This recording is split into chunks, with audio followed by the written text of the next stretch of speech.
Hey, howdy, hey. And indeed, Inertia, this time you were indeed the first. How are you doing? Has your day been productive?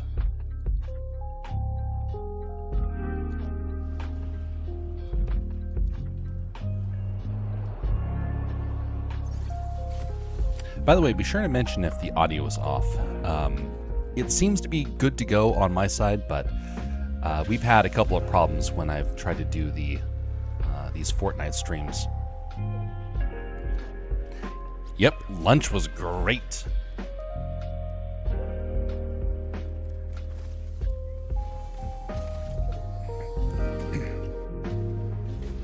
Ew. It's nice to have the castles back. Some of my best streams took place on this castle map. I missed it. Hey, greetings there, Rico. I heard lunch. How you doing, Rico?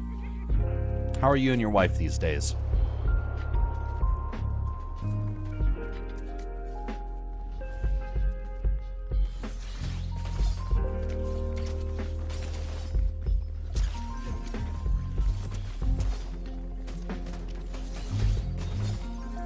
Oh, I lost him. Where'd he go? There we go. Huzzah.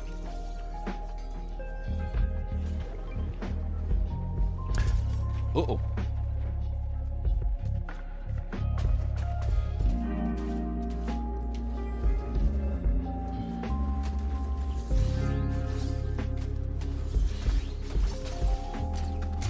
Buddy, you chose the wrong fight. Never bring a gun to a sword fight. Everybody knows that one. Anyway, cooked 4 eggs and an omelet. For an omelet of rice. Ooh. See, I did something similar. I cooked eggs, but instead I cooked them for some toast. And it was delicious.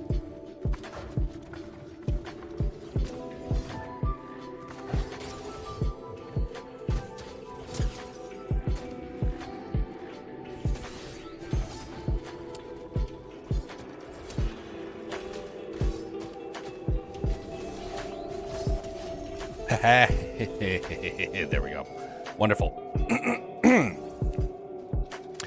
Tasted great and ended up going for seconds and thirds. Uh-oh. Quality of life, not quantity, as they say. Yeah, there's some truth in that. Doing well. We moved into a house. Hey, very nice. Congrats.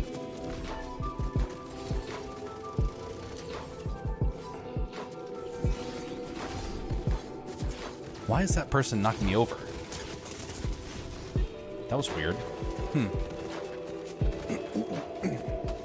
Sorry. Also worked at Hobby Lobby. Working at Hobby Lobby now. Hey, excellent. How is that one going?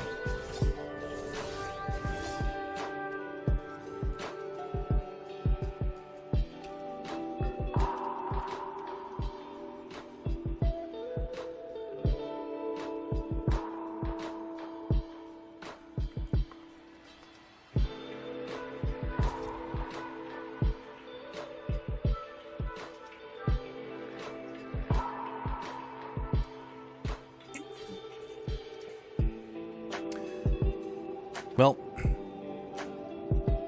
earlier today, did 5 hours worth of art. Last night, did 4 hours. Tonight, we're going to be doing more.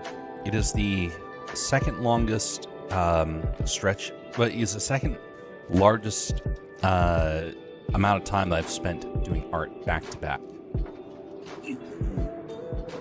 Assuming after tonight, we get some good progress and things don't crash. It may become a regular around here. I don't know.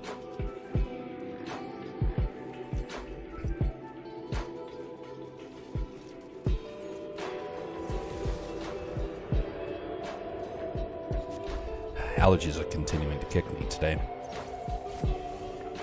Now tonight. It's seasonal. Very nice. Had some leafy greens in the middle. Cherry tomatoes, chopped some leafy greens like parsley, etc. Minced meat. Delightful.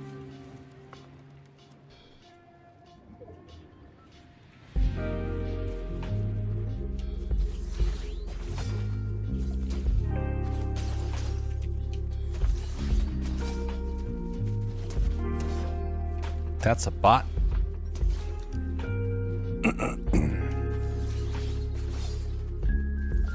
Sword replacement. Get rid of these.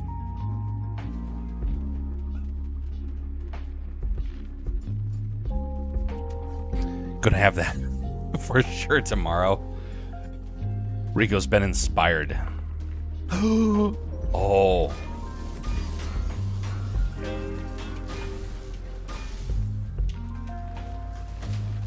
Oh, darn it. Couldn't use it. Haven't used that in a long time.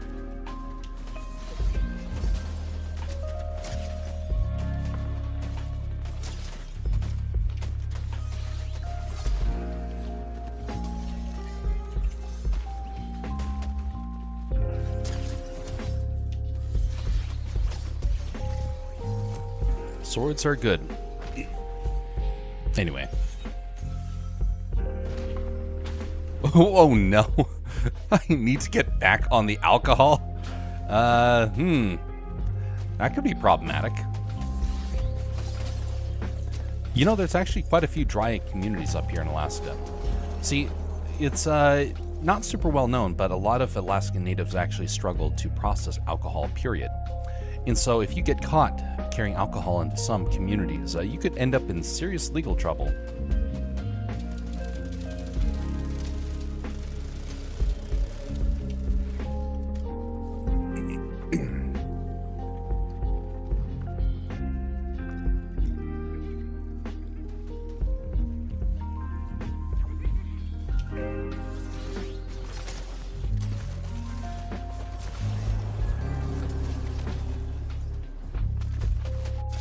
Get out of there.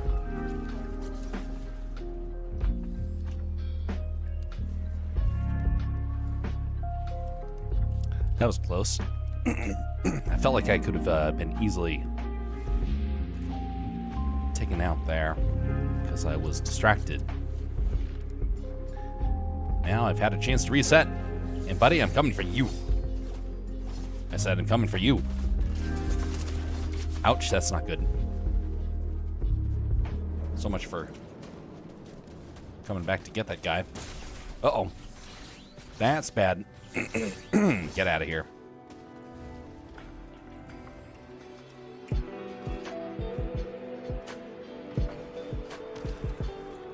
have been very bad. Not even in your own home? That is correct. See, you have to remember, not everyone's body processes it the same way. And there are some people where it actually causes them to have severe sort of reactions. Oof. Severe reactions. So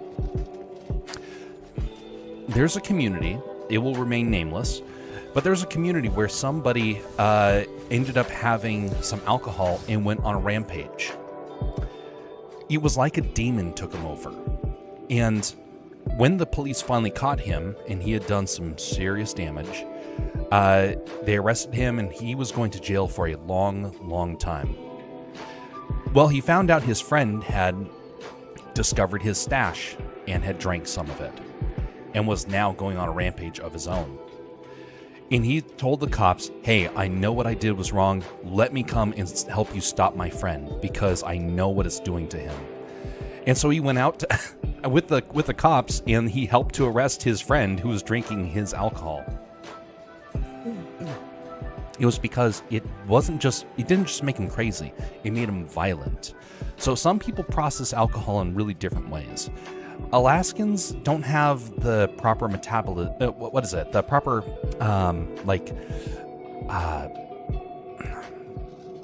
the proper type of body to properly process alcohol.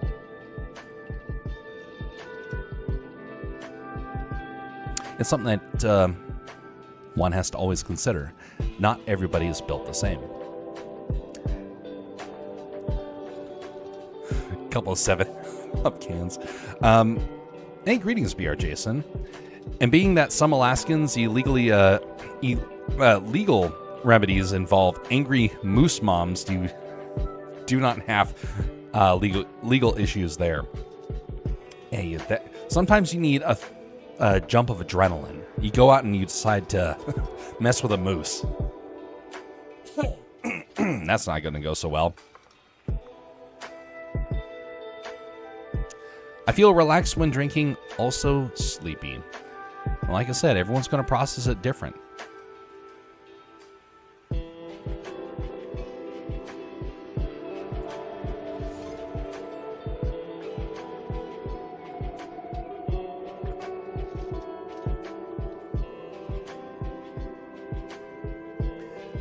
It doesn't just go for alcohol, it goes for other things too. Up on the North Slope, Alaskans are able to eat whale. No problem. I got to test some whale meat, and I became violently ill for 2 days. I had one bite. One. They eat it en masse, almost every day, you could say. They eat whale, and it's no problem to their stomach. I eat it, and it makes me violently ill. And if you have too much, some people, it can make you in serious danger because of just what it can do to your system. So everyone's going to be different.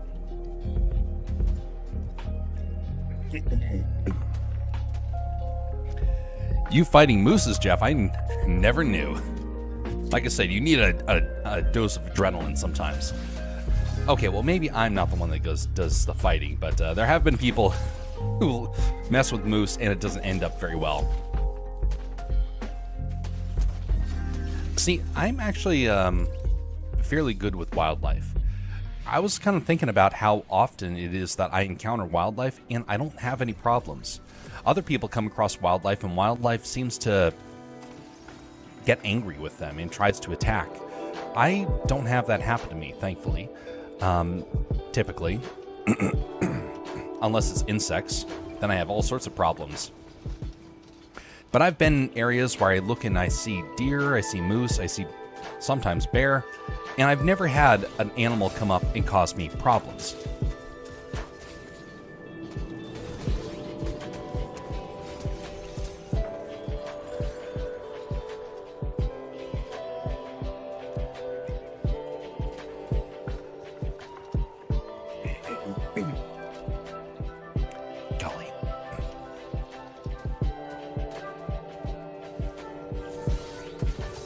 Whoa.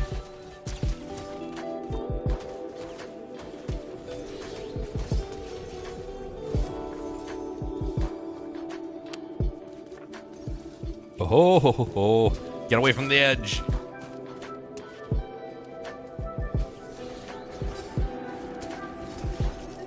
Lovely. Anyway.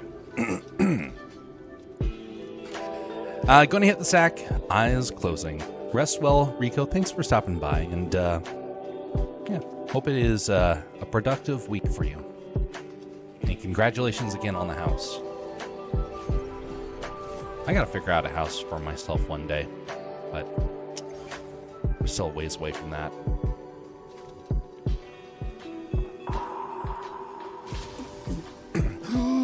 Hammer. Oh, hammer. Oh, they're in trouble. I'm so happy they brought the hammers back in this game mode.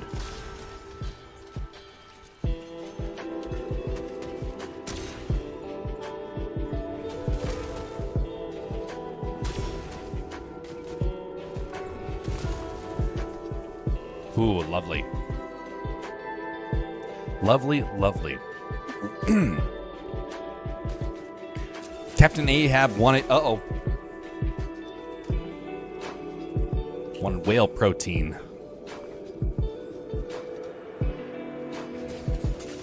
Oh, golly. That's not good. I'll read that in a moment.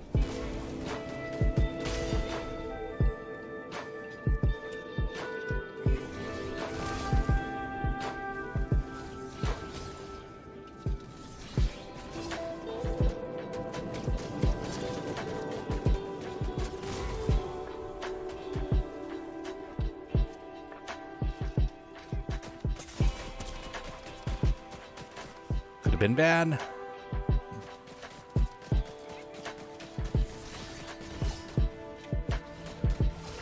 Get over the edge.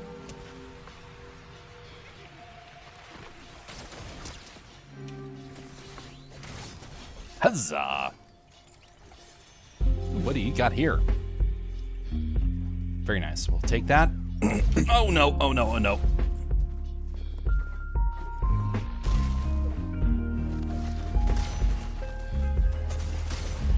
Get out of here.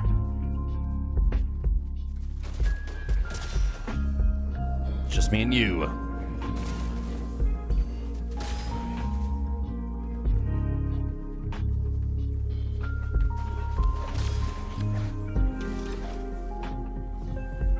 Dang it. Come back here. Hammer time. Get into the storm with ye.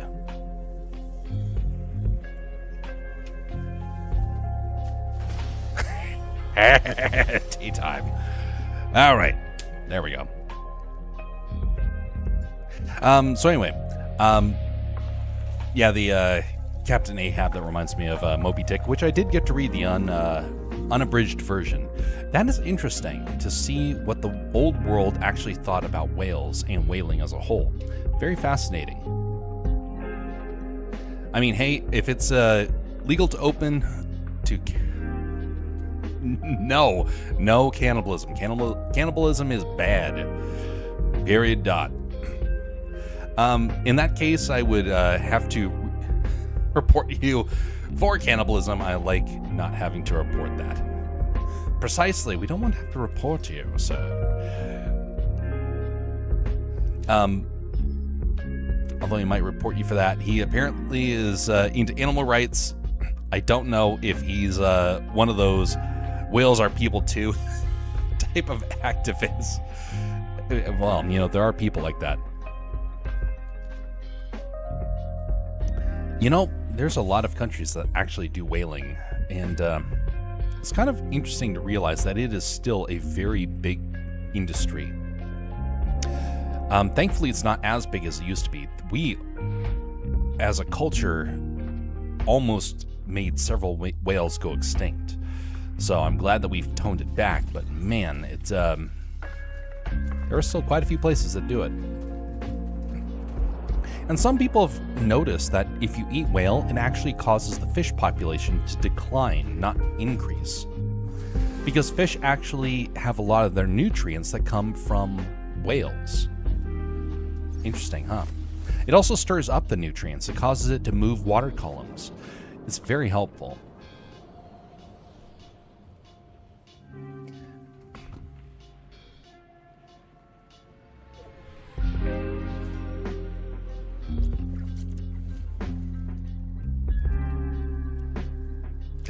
Oh my, we go and we go. He being Moby the musician. Yeah, Moby the musician, precisely.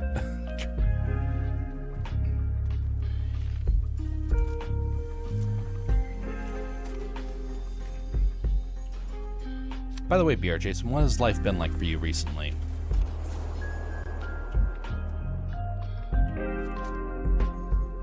I feel bad for whales, given the population. They are natural filtrators of the water. Yeah, whales, it is amazing how helpful they are actually to the ecosystem. And you know, there's a lot of people who have mentioned that if you remove whales, then you actually might be dooming your coral reefs in the future. Now, I actually tend to believe that sort of statement.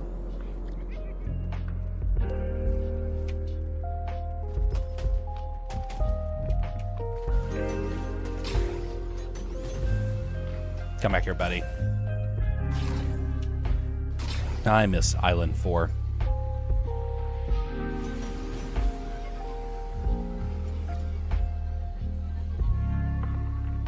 Oh. Hello. Wunderbar. Nah, not getting that.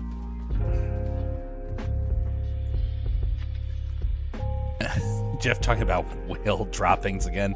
Hey, whale droppings are very nutritious for fish. But don't you go eating that. Although I'm sure in China it's probably considered a delicacy. And no, I'm not joking about that.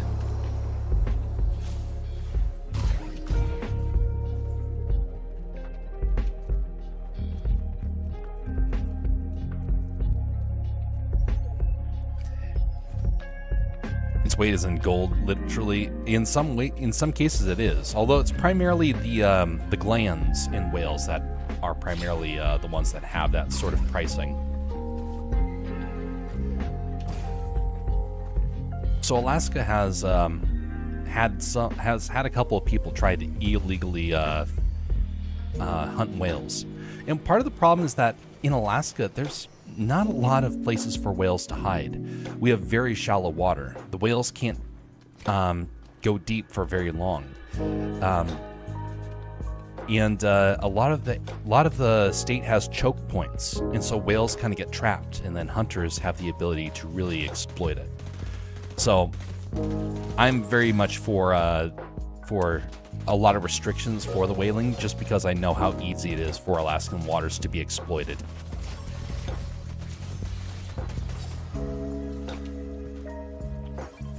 Come on, come on, come on, come on. There we go.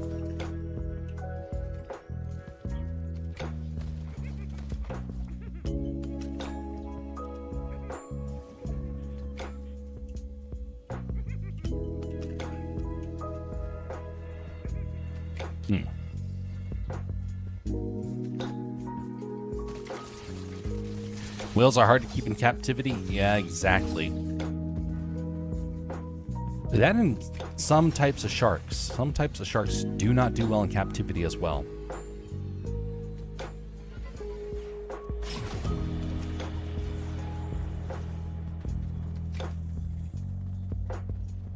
Alright, stand by. Gotta deal with this last person here. Last two people.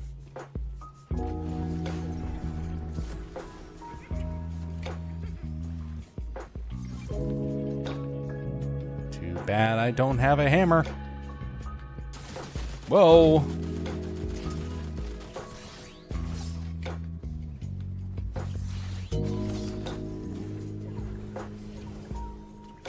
That could have been bad. Oh, golly, it's still bad.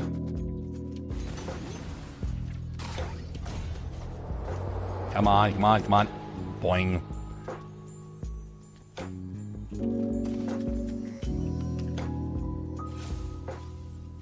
Okay, shoot. Drink this. And one guy left. Swap that out. Good, he's gonna have to come up to me, or I'm gonna have to go down to him. Who's gonna make a move? It's definitely not me. Whoop.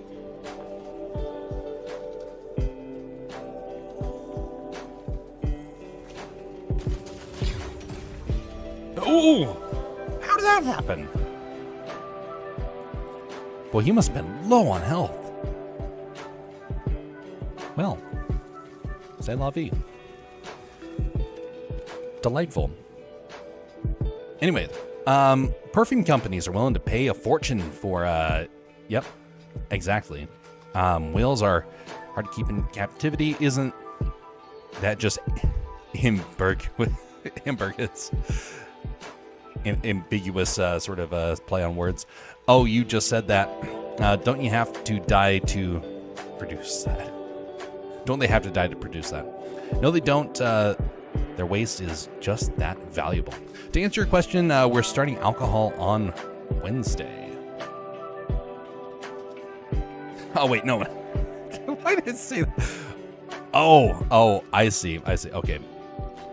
My chat just glitched a little bit, and so it scrolled up. Boy, that was actually kind of interesting. We're starting alcohol. No, we're starting school on Wednesday. There, that makes a lot more sense. I was like, what the heck are you doing over there?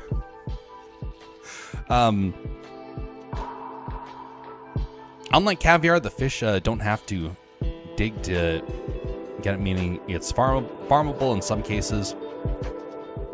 Then again, problem one is their size.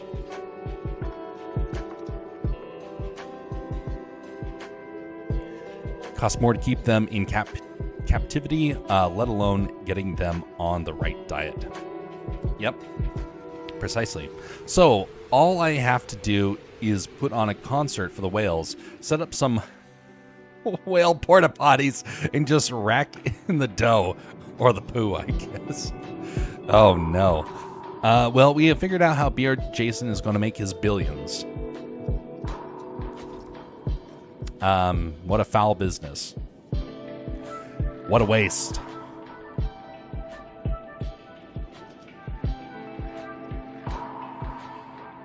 You know, there are some very interesting sort of stories that come out of the whaling days. And one of them is that at the peak of whaling, the sailors could look out over the horizon and they would see thousands of whales as far as the eye could see. We're talking tens to hundreds of thousands of whales in some cases in the ocean, in a region. Think about how much life was in the ocean. And when we whaled, that number disappeared. It's kind of interesting. When you read the book of Revelation, you notice that there's an area where it talks about the oceans losing a lot of its wildlife. And I can't help but feel like it's almost like it's a parallel. So we would know, like, hey, this stuff can't happen. People in the whaling days didn't know if whales would ever go extinct. They didn't know if buffalo could ever go extinct. It wasn't until the passenger pigeon went extinct that they realized, dang, this stuff can happen.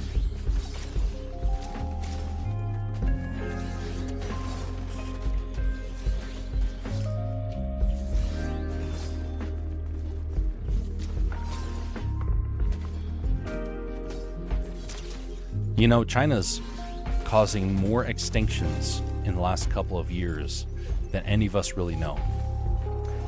But they're mostly creatures that are virtually unknown. When we were whaling and hunting the buffalo, we went on excess. We hunted so much. And we at least woke up. We realized, hey, we're destroying everything, and we stopped.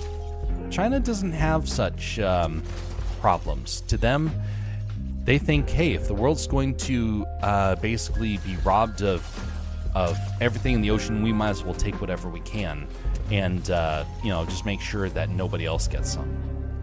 That's a very cynical way to think about things like that. In other words, if something tastes good, then you better eat it while you can rather than try and preserve it. By the way, there was something that happened when I was something I heard about, an interesting story. It was about a community up here in Alaska where it is literally called the place where we hunt snowy owls. They changed the name, and it's kind of funny that they did that, because the moment that they did that, the snowy owls disappeared. They were no longer easy to find, easy to hunt. And it has raised a lot of questions. Did they overhunt? And a lot of people don't like to think about that. But it is something where we have a series of problems. We have a lot of animals that are starting to disappear. Now, animals are animals. People are people. I do not like to think of animals as deserving rights or things like that. They are animals. They do not have such a thing. But I also believe that we are stewards of this wilderness. And if we exploit it and destroy it, then we're robbing future generations of it. It's kind of like the people that overfish. They're robbing future generations of fish.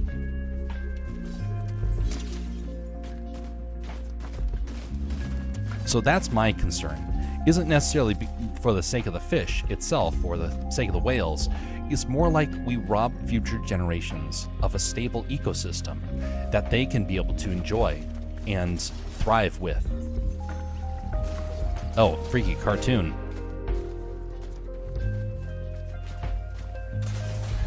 Uh-oh, that's not good. Oh, that was very bad.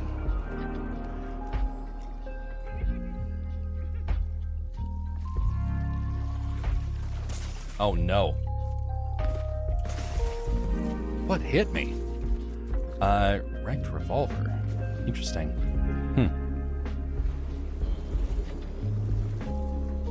If you can't, yes, then again, you should still have to produce it to extract. The quality may vary. By the by, when Jeffo did not, what Jeffo did not tell you is that he cannot eat whale fat unless it's fermented, which he also uses for aftershave. I won't disagree. I might not agree, but I won't disagree with you on that one. Start school, start alcohol, that tends to go together. Passenger pigeons, you mean we used to be able to ride pigeons and they ruined it? That's the worst thing I ever heard all week. Hey, you do know that in Pokemon, Ash Ketchum will fly around the world on Pidgeot. And so technically it's based upon a pigeon. So yeah, passenger pigeon, a giant bird that you can be able to fly around the world with. Either that or it was just a regular pigeon that had different coloration. It was in the billions or trillions across this country. It is said that when the birds would fly over, the sky would turn black. There were so many birds.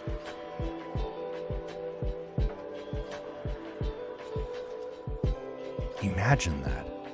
Think of the ecosystem that North America had and what it is now. We have areas that are becoming dry and arid, areas that drought is constantly appearing. We have areas where erosion is destroying the environment and the ecosystem. We have toxins in our water supply. We have invasive fish, invasive snakes. We have wild boar wreaking havoc on our ecosystem. And the creatures that were numerous once upon a time are all gone. Or mostly gone. Which raises the question, is that good or bad?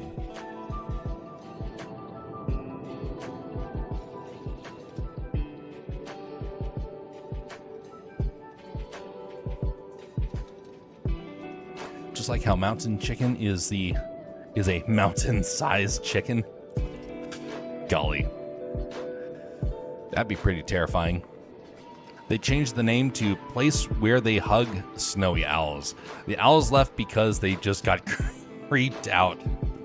Does that mean if I climb it, I can name it after myself? When the birds would fly over the sky, would turn black, and the ground would turn white. Yeah, there's truth in that. I mean, if you've ever been underneath a flock of birds before, you know that's a very real possibility.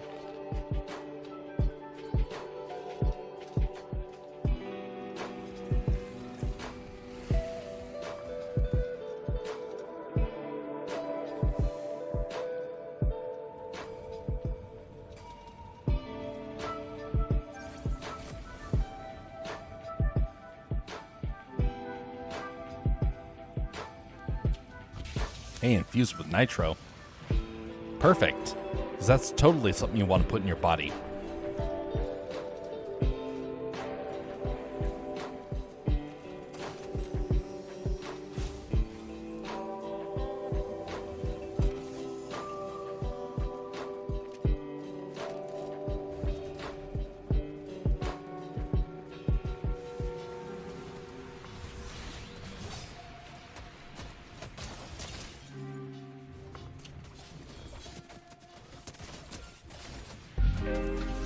Come here.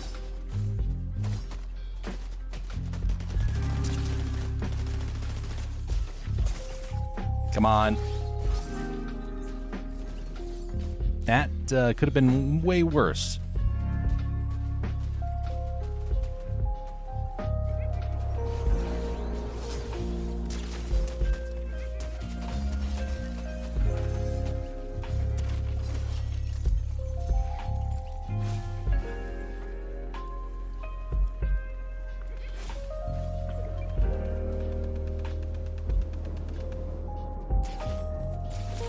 Oh. Ouch. Dang, that hurt.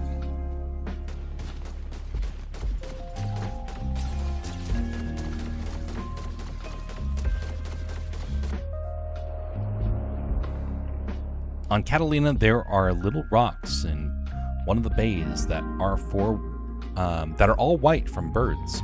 Though the rock is called Bird Island, it has one green spot for some reason. So they tell Boy Scouts visiting that there is snow everywhere on the island except for the one spot. Snow on the island. Yes, precisely. Off the coast of LA. Let's see what this Catalina Island looks like. Catalina Island.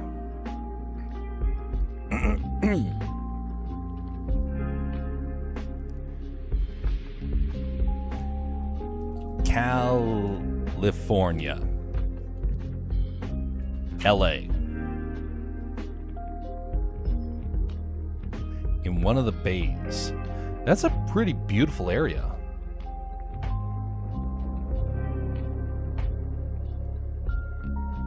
I've never heard of this place. And that is cinematic. How have I never known about this? I've been to LA before. Man, that is lovely. All right, so here's a map. Catalina Island right there. Dang, that is nice.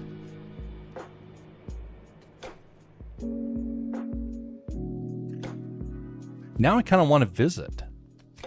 See what it's like.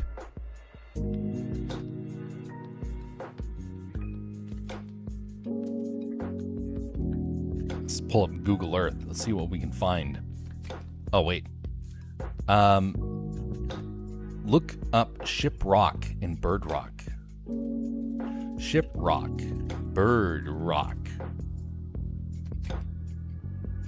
Oh! Yes. Wow. Birds have definitely left their mark there. And also on this rock.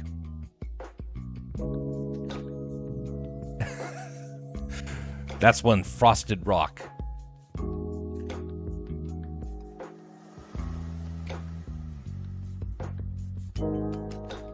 All right, let's go over to LA.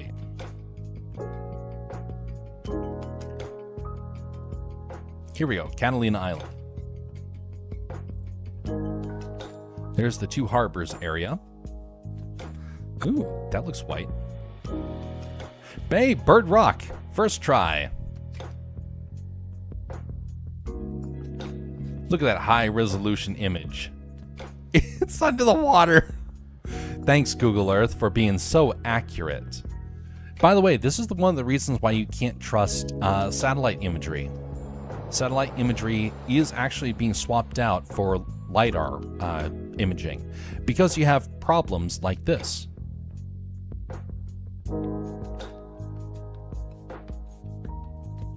What's this one? Indian rock. Is this also going to be white? Loading.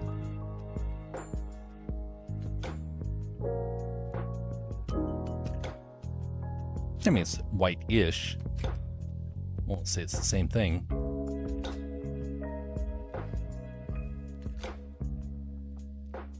It's a fascinating island.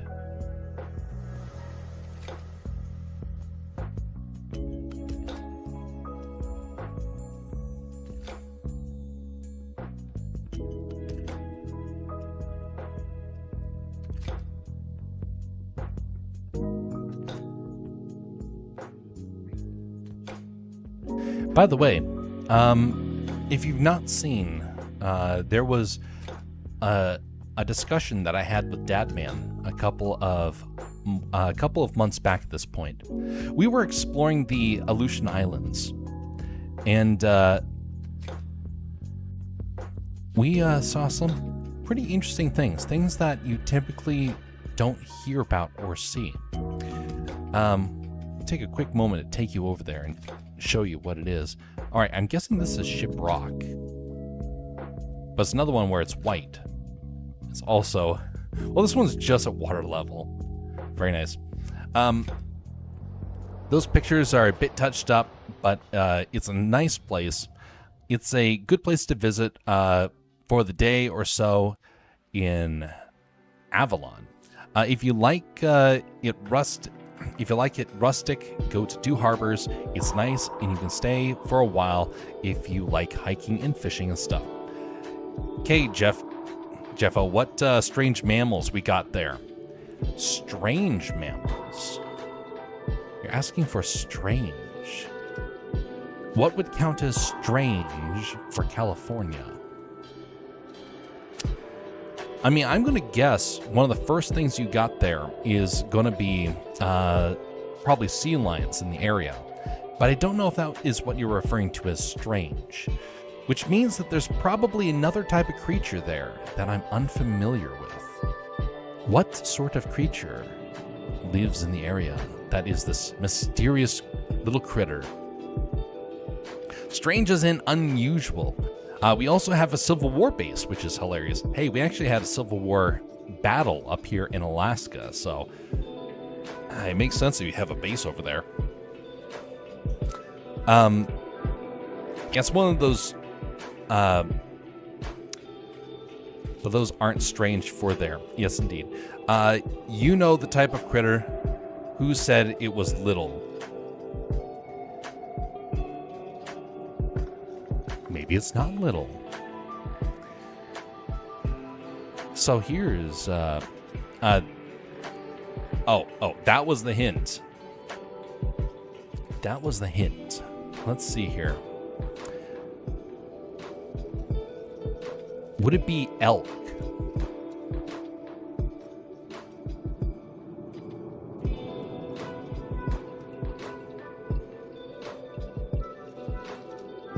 That's a tough one. I don't know I don't know the California ecosystem all that well. No, deer-like animal. Aha. Let us see. You might say bigger, certainly wider. You wouldn't happen to have dugongs or manatees in the area, would you?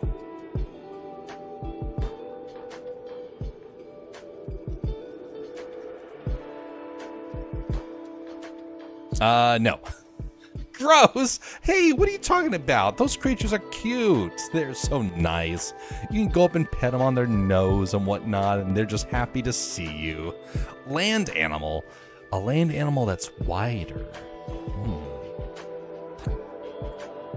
Bigger, certainly wider.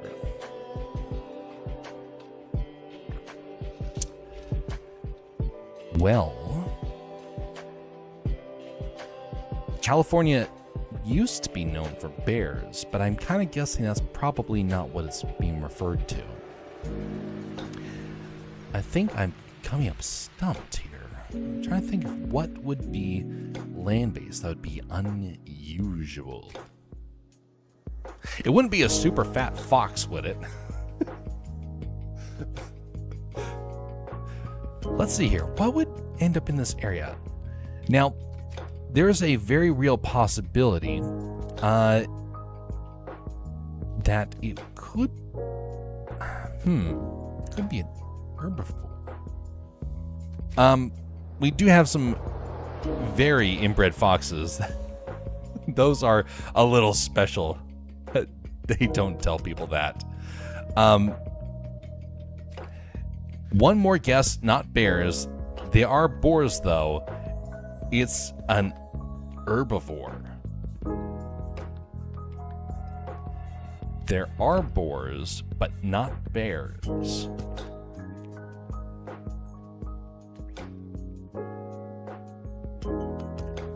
An herbivore that is not a bear. And I'm guessing not a boar because you mentioned about that. I mean, you can have as many guesses as you want. Just tell me when you give up. Well, let's see here. There is... Let's go through the list of animals that we are familiar with in the American Southwest. There's the rare chance that it could be a bison. I think bison probably peed around the mountains. There is the chance that it could be an import. Now, I know that there are some areas in the Southwest that have orcs. Now, I'm not certain that this is going to be an orc, though. Bison, yes. Oh, wait. Oh, it is bison. Oh, well, what do you know? I thought for certain that they would have petered out before they got into this area.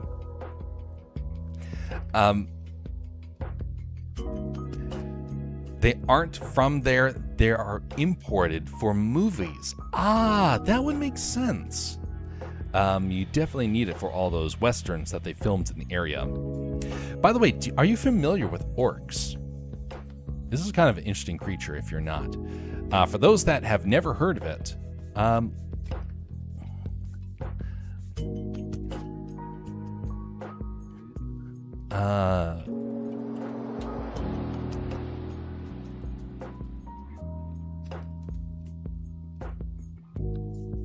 where is this?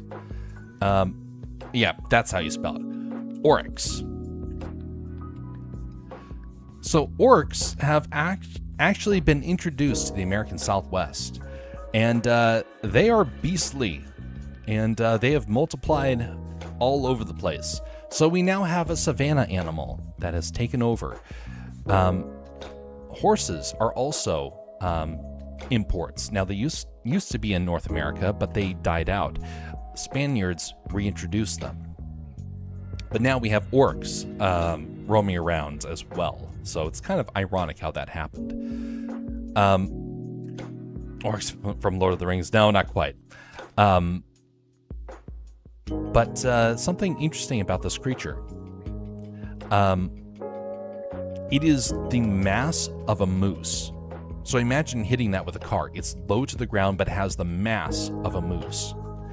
That's a pretty beefy critter. Those are like the ones in the Arabia Peninsula. They're fascinating creatures. I've never seen one in person. They kind of got introduced relatively recent, and they have definitely spread across America. You know, there's another creature that is an import that has found itself a place in many parts of the world now as a regular wildlife resident. One of those is the camel. There is now camels in Australia and also here in the US. They are not native, and they roam around and they do just fine. Kind of interesting how that happens. Those are even better at water retention and heat tolerability than camels. Oh, interesting. Did not know that.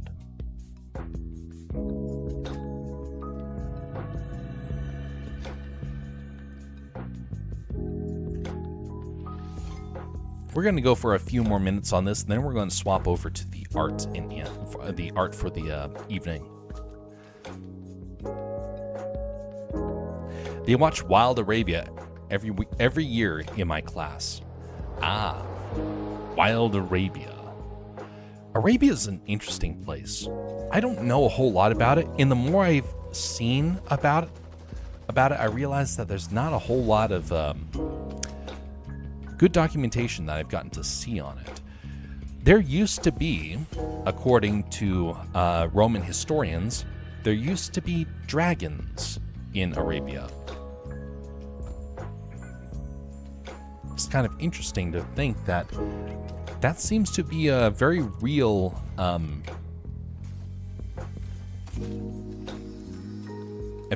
creature.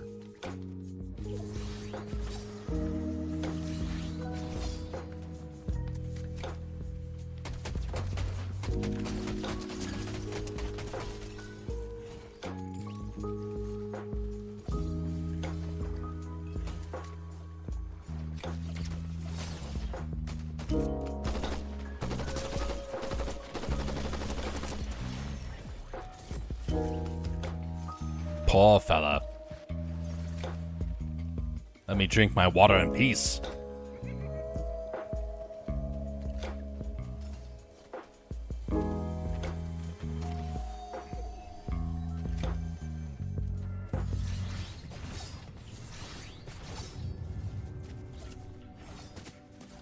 Come on. There we go. That was weird. Oh well.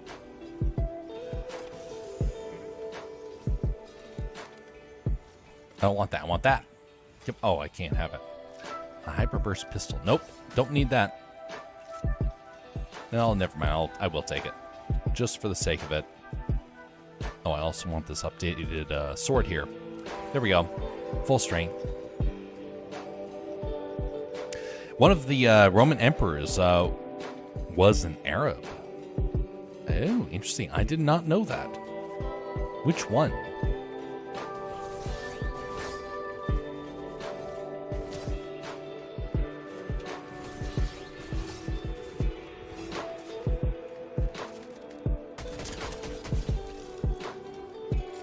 I'm really a dog? Oh, really? Poor fella. Whoa, whoa, whoa, whoa, whoa, whoa, whoa, whoa, whoa.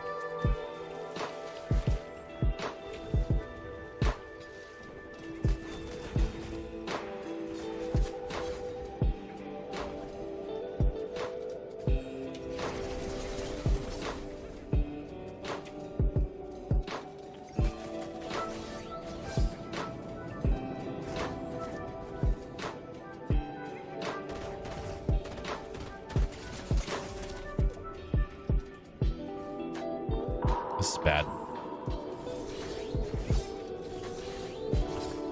Okay, phew. I recommend the series Wild Arabia. We generally watch episode 1, sometimes episode 3 if I run out of stuff to do on a weird week.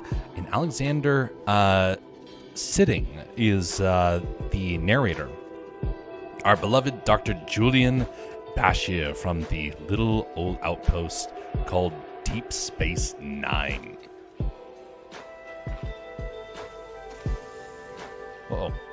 Storm's too close.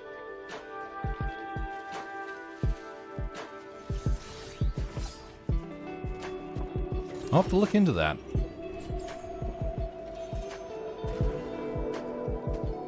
Hey, unicorn up there.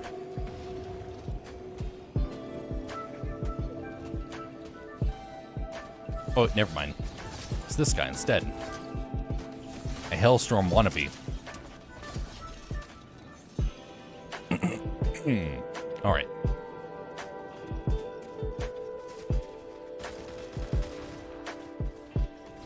Oh, he's got a hammer.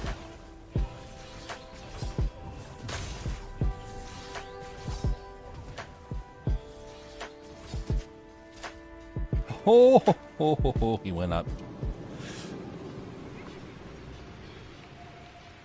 I gotta get myself that hammer. I need it. Need it for the end game.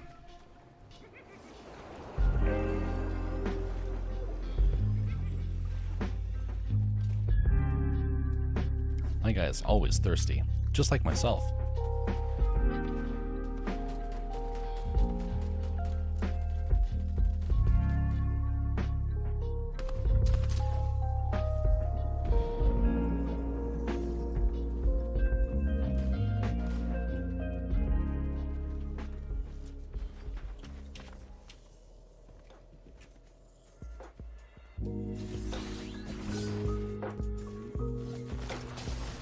Get into the storm.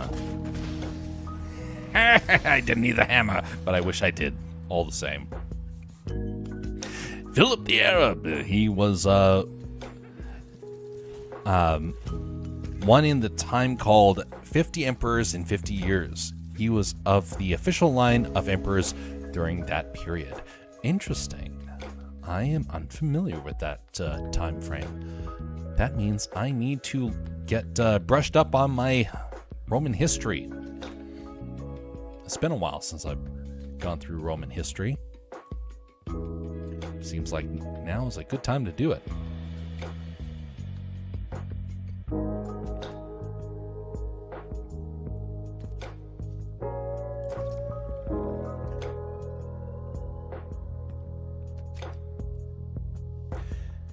You know, we have a lot of history, and there's not a whole lot of people that have really been passing on that history to the younger generation. I've come across a lot of people that don't even know the basics. It's really weird. I remember growing up, there were a lot of teachers that were trying to tell their students, hey, don't study history, it's a waste of time. You need to study the sciences. And now we're starting to really realize how important it is to study your history. Because we are doomed to repeat it. Or, worse, doomed to live a lie. Repeating's one thing. If you are actively pursuing something bad, and it's based off of a lie, that's manipulation. That's twisting the truth rather than not acknowledging it.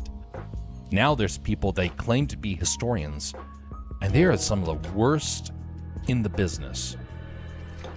I had a history professor when I was at college. It's one of the reasons why I hate college, because this experience was so bad. And the professor was somebody who hated history. And despite that, she was teaching history. She spent a whole lot of time ridiculing people who studied history and saying about how we had no understanding of true history. We had all been fed a lie. And interestingly enough, the teacher went on to tell us a bunch of lies. Well, I called the teacher out on it. And the teacher decided instead that I deserved to be put on a student report for being troublesome and possibly even deserving to be removed from the school entirely. Well, she pushed hard for it, and sadly enough, she kind of got her way. That's the one where I mentioned about in the past where I actually had to leave the school, where my advisor said, hey, you know what, we found out what the teacher's been doing. Yes, she's in the wrong, but you have to leave because we're unable to tell this teacher no.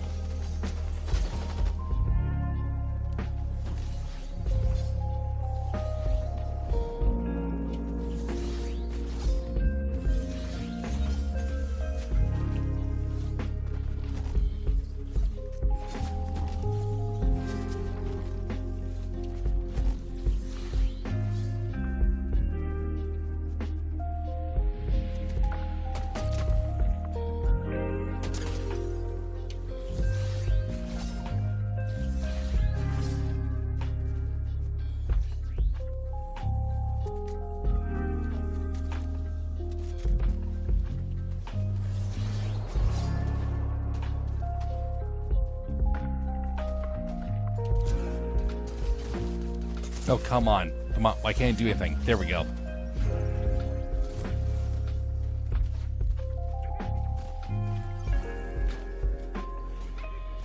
That was really bad. All right, reevaluate. What do I need to do here?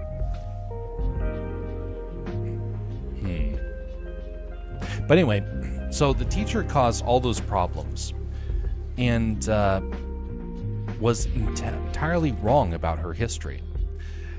I was able to prove my argument when I was in the investigations and cited history books, and the teacher said, oh, those history books are all wrong. So basically, she had the trump cards of saying, oh, you're wrong because I don't believe you. It was a very bad sort of experience. And it's kind of a reminder that just because you have the credentials doesn't mean that you're actually the expert on something. And a student has to always kind of be wary about that. Once I was removed from the school, once I left, because they couldn't force me out, they said, we want you to leave. And so I took their cue. It's like, okay, fine, you don't want me around? Very well.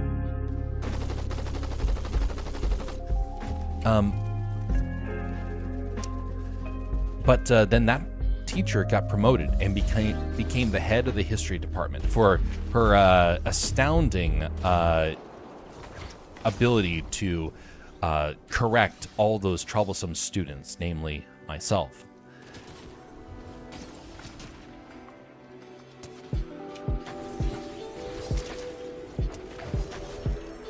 Huzzah!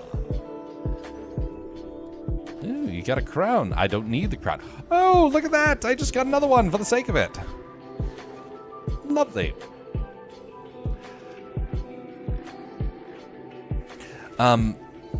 If she was certain of her information, she wouldn't have had to tried to expel you.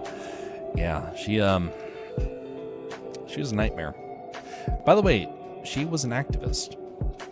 This was back before we really didn't understand what some people were willing to do in order to achieve their goals. I was told years later that I actually could still sue them for what happened. I thought about it and I was like, no, what's done is done. I was removed from that school for a reason. And I think it was I think it's because God was trying to preserve me. That school did a lot of damage to the people that were there. And it turns out I was not the only person who was cast out of that school. I was one of several. And I was just the first. How would you rate Citadel? Very positive. I like it.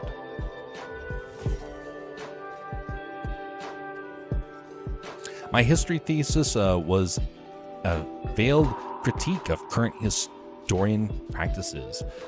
Congrats on the win.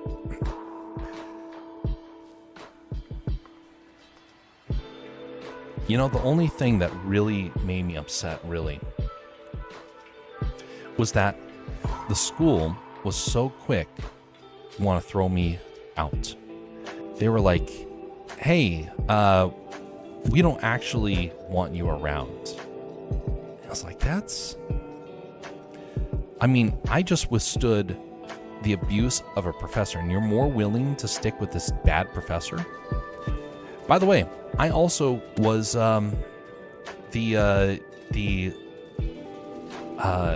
student tasked with writing about the things happening with the school's provost and their student body, leadership and whatnot. Everyone who was at the top echelon of the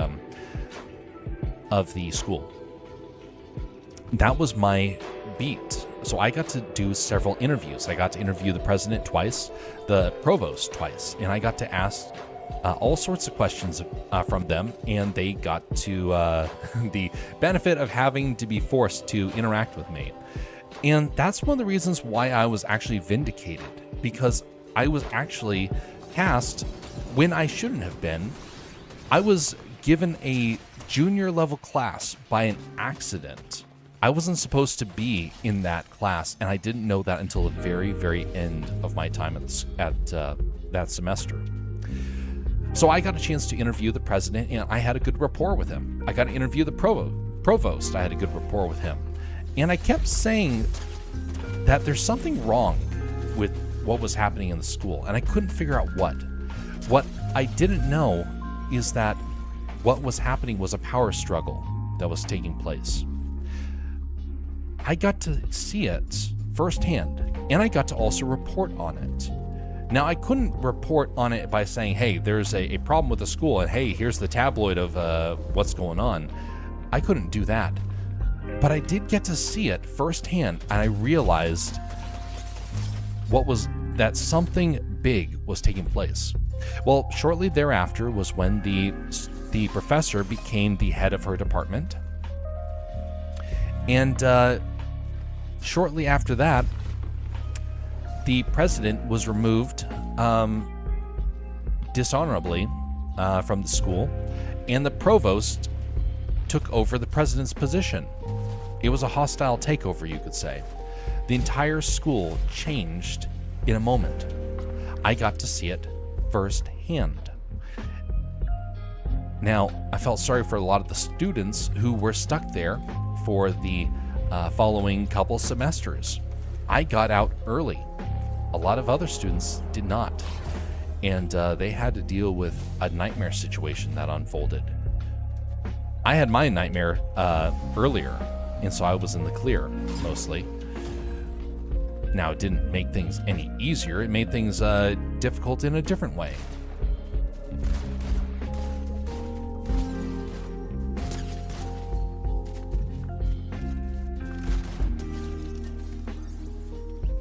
Oof. Poor fella. Ooh. Hey, I like this weapon.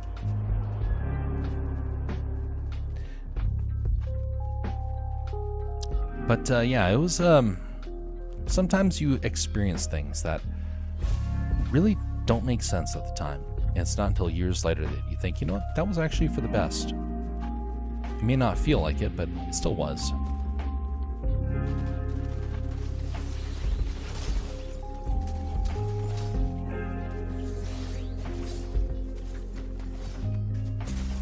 Oh no. Rats. Yes, dance, dance all that you want. I don't need to care, because you're going to go down.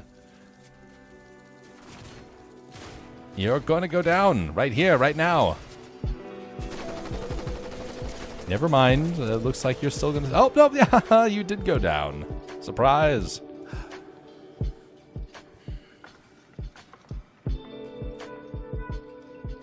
No drawing today. Oh, no, there is drawing. It's happening in a few minutes.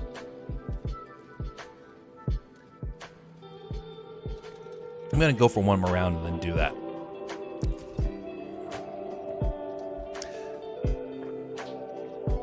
How you doing, Jersey?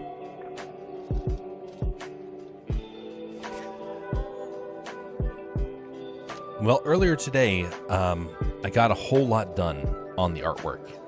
Tonight we're going to be finishing up the background and adding some extra detail. We were coloring earlier today. Spent about 5 hours streaming from basically the entirety of the afternoon. Took a break, went out and got something to eat. And by the way, I went to the my local store, and I got something I gotta say. I am fed up of all the shoplifters. Alaska's fairly nice. We don't have a whole lot of shoplifters compared to other parts of the country. I don't care what sort of situation you're in, you should not be shoplifting. Especially if you're driving a vehicle. Especially. Well, I saw somebody shoplifting, or what I can tell was shoplifting, because they were acting very suspicious, but I couldn't be able to tell for certain, so I couldn't call them out. But they did come from an interesting way. Now, the reason why it stood out to me is because I have seen some people shoplifting in Alaska. People of means who really shouldn't be doing that. it's kind of a reminder that, well, it doesn't matter what walk of life you come from, sin is sin. And some people are going to be drawn to it regardless. And even if it makes absolutely no sense to them to do. A real shame.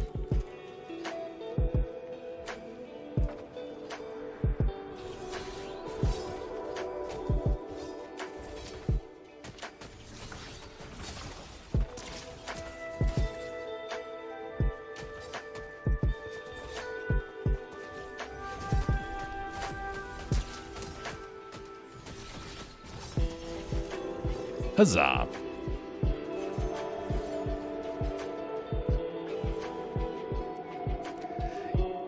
Good, just woke up. What about you? So, I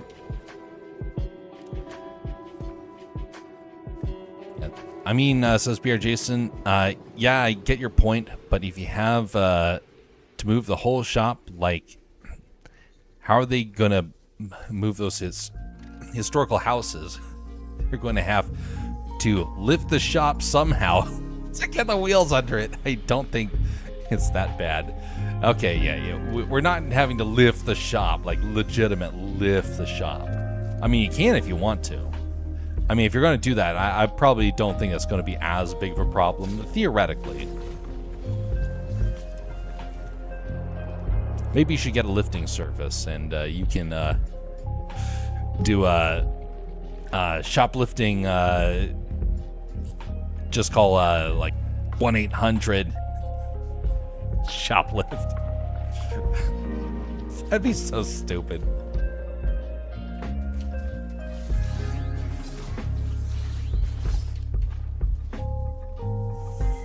Dang it, he got it. I'm gonna need this for this fight. I gotta get myself that hammer. You don't have the hammer, do you? Nope. You were not the one. Oh, you're in here.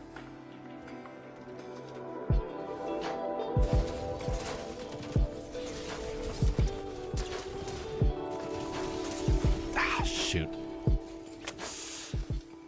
Well, we're going to call the games there, and we're going to move on over to the art. As such, we're going to take a short break, and I will be back. So let me get the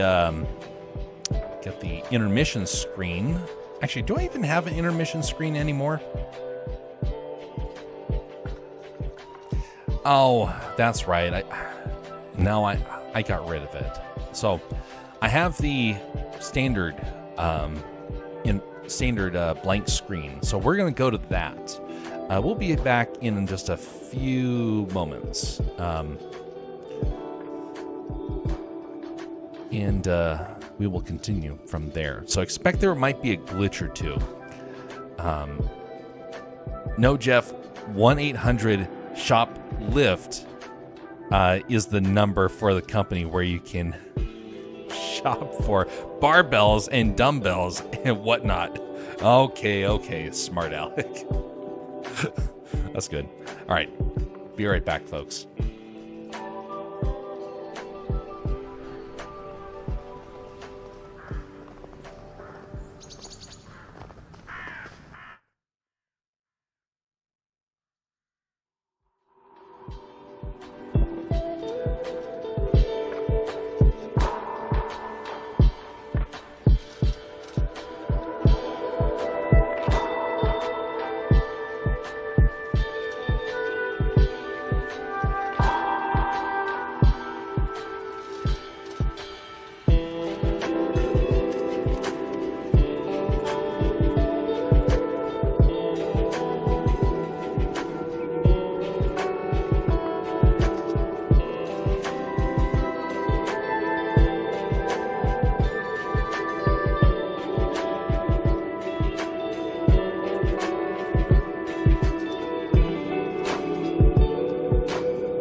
And let's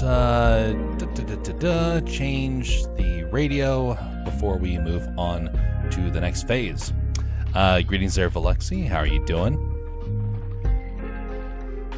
Okay, we want... Okay, switch to tab, and let us go with Skyrim tonight. That sounds delightful and peaceful, inspiring. All right, let me move the windows around, and we shall begin. Oh, look at that. Somebody tried to come in here and use the streamboo.com. You are banned.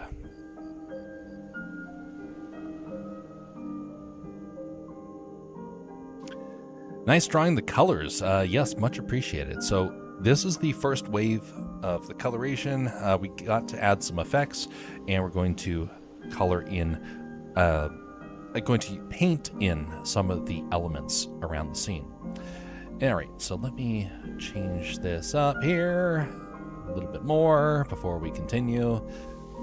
That over there, this right here, and this right here. Delightful. Anyway, before we continue, I do want to take a brief moment to mention that right now you can see over on the left-hand side of the screen, the word for the day for the silver redeem is Alaska. I know, pretty sophisticated. I'm changing some things up for these redeems. So they're going to be higher redeems, and they're going to stretch out for a much longer span of time. So this is going to be till the end of the month that people can be able to type that in and get their silver. Oh, well, they're pieces of silver, not actual silver. It's channel points. And word of the day thing is cool. What does that mean? Well, let me demonstrate. Hopefully this works kind of automatically. We will see. Now there is a bug, I do realize. So let me see if the bug is still there. Okay, no, it actually works out just fine. So it is currently, okay, just a second. So it's for the Castercraft site. So if you want to be able to do the sound effects or whatnot, there is something called Stream Radio. And so over here, that is how we're able to play our sound effects, because I got fed up of all the nonsense happening with stream elements. This is free by comparison. So want to be able to have Bowser laughing in the background?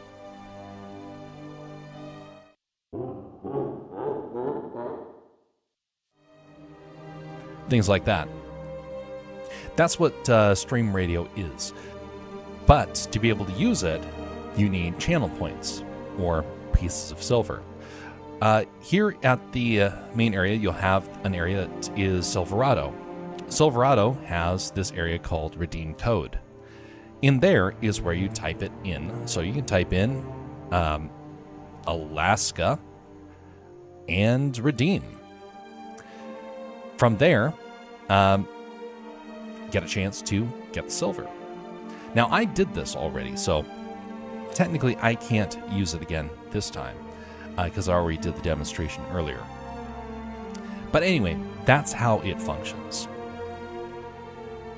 And then once you have that, then you come over to Stream Activities and you're able to use it. And eventually there's going to be these redeemables, which they are not there yet. Okay, these are placeholders. But it'll be things like, hey, you want to get a sticker? I'm in the process of getting stickers. I just talked with the people earlier this week. So you can be able to redeem it for stickers. You can redeem it for pieces of artwork, or you can even do it for t-shirts, like the one that I currently am wearing. The t-shirts are still trying to be figured out. That's the next big project to see through to completion. But anyway, that's what it is all about.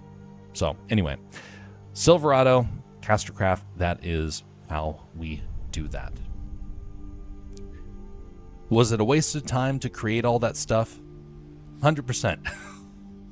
But you know what? I don't have to worry about stream elements ever again, because I just code my own piece. And it's like, hey, I want to have an advertisement for the Pharaoh and the Smith, which you currently see over there in the lower left. Pharaoh and the Smith is a story, a short story that I'm putting onto Castercraft very soon. Right now, the editors are looking at it. And then once I have the information from the editors, I can actually, feel confident in putting it out there. Hopefully that all makes sense.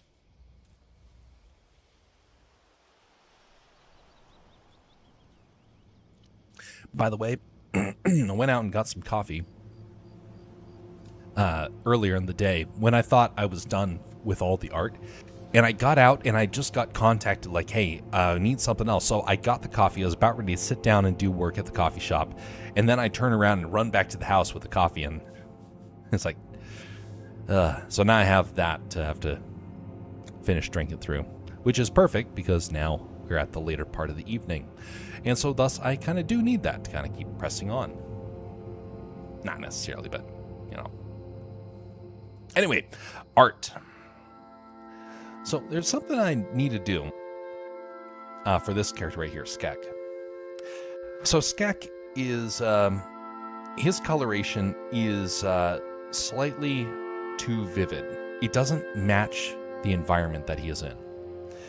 So I'm going to take the opportunity to correct that. So here we go. He's in this layer. And he's right there. Okay, let's rename that. Skek. And I believe all this is clipping, correct? Okay, that's clipping. That's perfect. Okay, so now we add one more layer. And this one's going to be clipping. So right now, if I were to draw on this character, let's say I want to draw a vivid green. You'll notice I can draw over top of him, no problem. Well, why would I want to be able to do that? Well, first off, it helps out with coloration. I'm able to color in areas and say, hey, I want to be able to color in this hat. I don't want to have to deal with the nonsense of having to outline it perfectly. I can use a clipping mask to help out with that. But now that I have all the coloration in there, what I can also do is I can come in with a soft airbrush. And I can grab colors around here. So let's grab this. And now I can start to add coloration of the environment. Now there's a couple of ways that we can blend this. We can come over and choose a blend mode. Let me decrease the window size for this one. I can be able to select things like screen, and that's going to lighten things up. This is really good if you want to have a bright scene. For this, though, it's probably going to be more likely we're going to use something akin to multiply. There's a couple different options. Soft light is actually pretty good, but it kind of makes things a little too high of contrast. We can also use hard light, but that tends to get a little too strong as well. Well, what we can do is we can be able to tone it back with the opacity. And notice how that makes the effect just a little, it just makes it a little subtle. It's enough to where it feels like it's more a part of the environment and it's not too jarring. Something else we can do is we can add in color. So I'm going to grab this side that's in the shadows. And we're actually going to have it to where his face is also in the shadows here. So this is currently the area that I'm coloring in. But I come over here and change it to color, and notice what that does. It changes it so that way his color matches the environment. Now I can tone that back, and together with both the multiply and the color change, we get that sort of a difference. So it's subtle, but it's enough to where he now feels like he's part of the environment. That's a technique I learned about a year ago, and I haven't really used it to effect very well, and so thus it has gotten a lot easier with some of the artwork that I've done. All right, let me take a quick look at something over here. Manage. Users.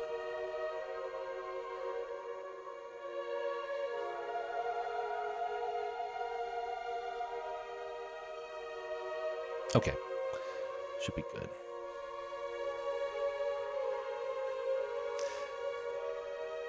Something else I want to do with this character. We're going to bring the line art down, and we're going to do a clipping with that as well. Put it underneath those things right there, because I want the line art to still be there, but I don't want it to be overpowering. So something I can do is I can put a wash over top of it. I'm going to take this, move it up here, and I'm going to color in like this. I'm going to grab something neutral like that. I'm going to put in this grunge texture.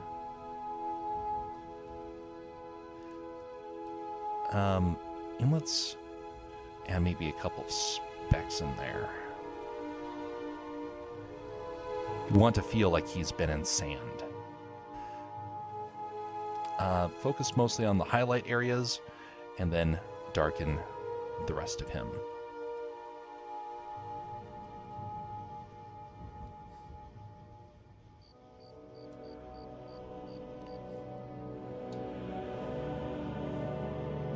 From there, let's see what sort of blending options kind of seem to fit. Ooh, now that's interesting. Look at that coloration. That actually fits pretty well. Let's just tone it back though. There. I think that might be just perfect. I also realize his gloves are not colored, so I need to come back and correct that.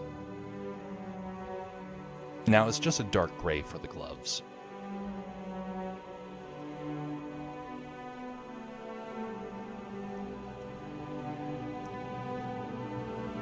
Only recently learned about the saturation thing and the rule of thirds. Do you make lighting and shadows as separate layers or do it in one? So technically you're supposed to do it as separate. I, for this one, have done it as one because I'm trying to save time, and there's actually a good reason to do so. Let me explain it like this. Now, if I create another layer for this glove right now, so right now I have it to where this glove is on the same layer as some of the other objects right here. You'll notice it's one of the bunch. What I've done is I've helped to eliminate the number of layers that I'm working with. It makes it easier to manage. It also means that I have the ability to speed up the process of waiting for like the computer to finish processing. Hello and good night, Jeff. Much appreciated, Bastion, for stopping by. Rest well, sir. And we'll see you next time, whenever that is. Hopefully life is going well. And hopefully light has not bonked you on the head anytime within recent memory. Although if you get bonked on the head, would you really remember it?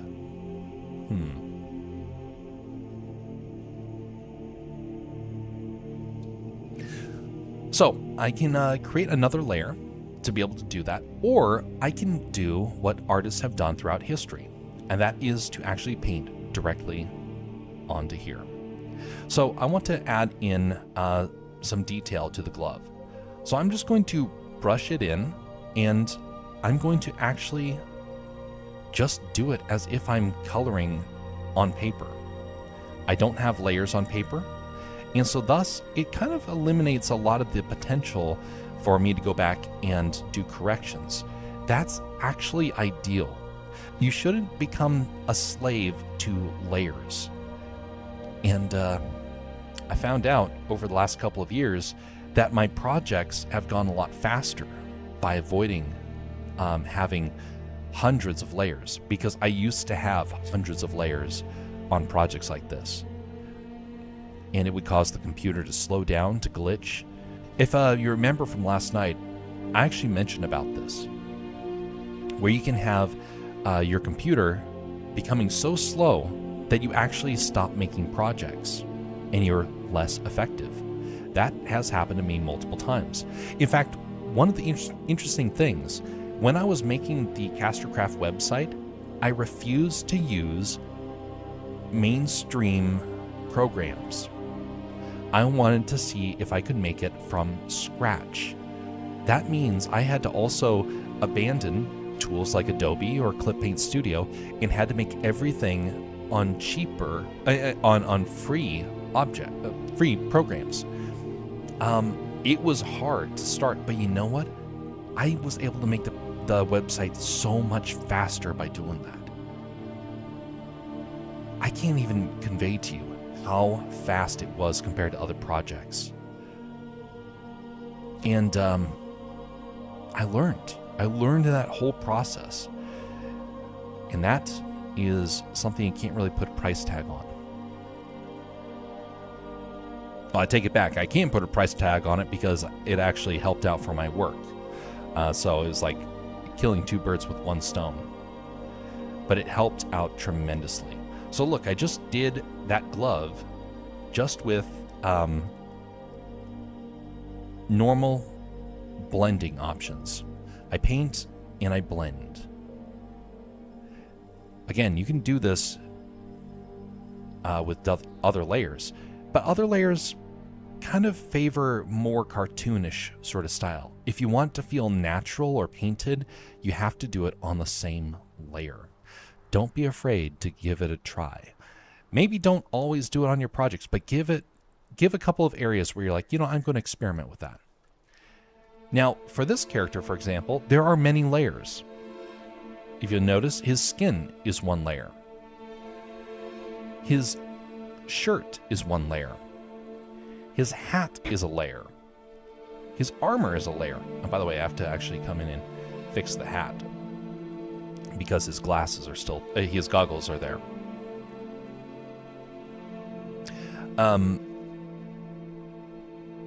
But that is how I kind of broke up the project. I broke it up by color regions rather than by shading, which there's actually an argument to be made for that. I used to be someone who separated it out by lighting. I didn't separate it out by color. After a couple of years, I realized that I spent more time trying to correct the colors than the actual lighting itself, because there's actually some reasons not to have to trouble with the lighting in some ways. Well, I'm sorry, you don't have to worry about like having to deal with the layer options for lighting. You deal with the layer options for lighting on the overall sort of feel, like the filters or whatnot. You don't have to have it tied to every last part of your object.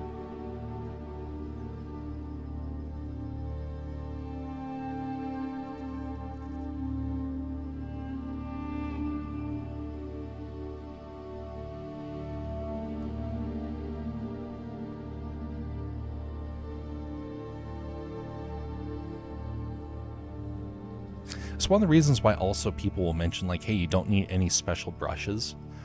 Learn to do it with simple brushes and you'll be fine. And I would disagree with them in some ways. I think that you should have special brushes, but you should have blending brushes primarily. You shouldn't have to have texture brushes. You don't need those to get started.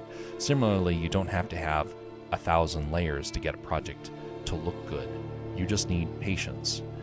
And if you have an understanding of color theory, if you have an understanding of composition, you are golden.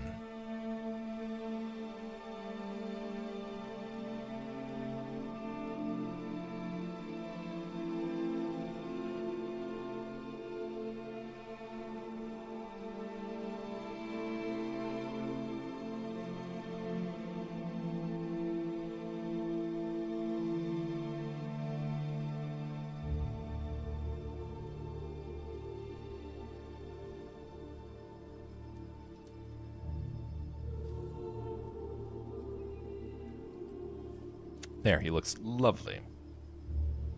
All right, back to painting the background. Let's color in back here. What should be in the back area? Let's add another layer for this one because it's going to be extra detail. Let's grab Yeah, let's start off with this one. Start off with just black, and then we'll pull out some of the shapes later on when they feel natural. Because this needs to be kind of like silhouettes back here.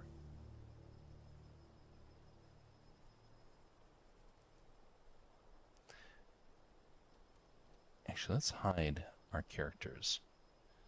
Hide that. And hide that. There we go.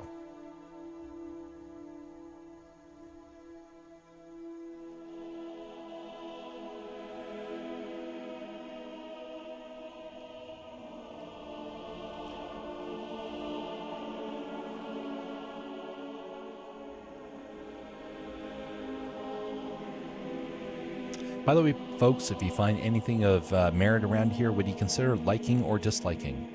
I accept a dislike just because it means that you're not a bot. You're probably flesh and blood. A bot will not do either or, thankfully. I'm not sure why. Maybe it's because then YouTube or Rumble has the ability to detect if something is amiss. I don't know. But there's definitely something that's going on with them, and they will pretty well avoid liking, disliking, or commenting. Now, they will comment things like, hey, invest in this product, which, by the way, Rumble is a big problem. But, yeah. You twisted my arm. I'll just like, how do I do that on Twitch? Indeed, Bizmaster. Well, if you really want to dislike, you have the ability to do so on Rumble or YouTube. So feel free, sir. You are able to do so, and I will not stop you. How's it going, Bizmaster? How go your projects? Have you shared any of your artwork yet on social media that I can be able to look at? You said you were going to, so I'm going to hold you to that.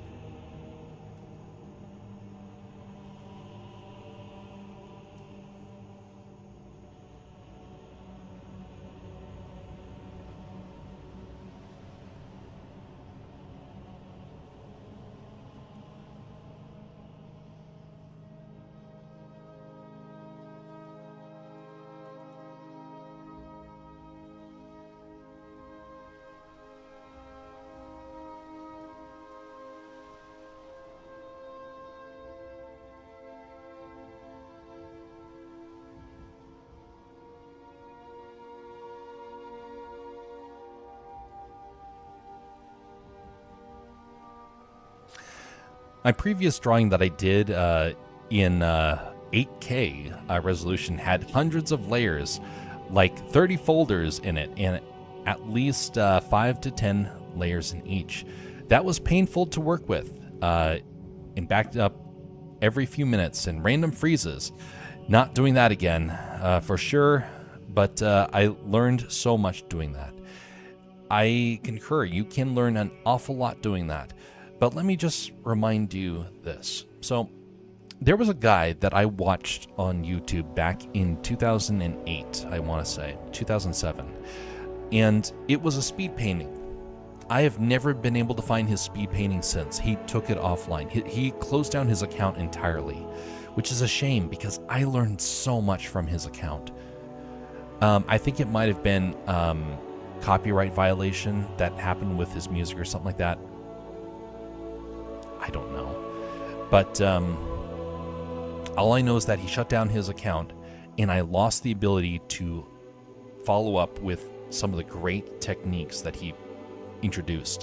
One of the things that he introduced is that every, hour or two, he would collapse every layer in his composition.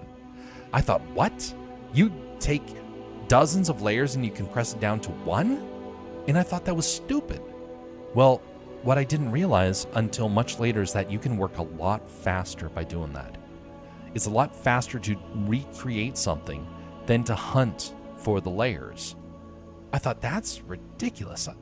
Who would ever do that? And lo and behold, I've started doing that. I don't destroy all the layers. I will destroy some layers.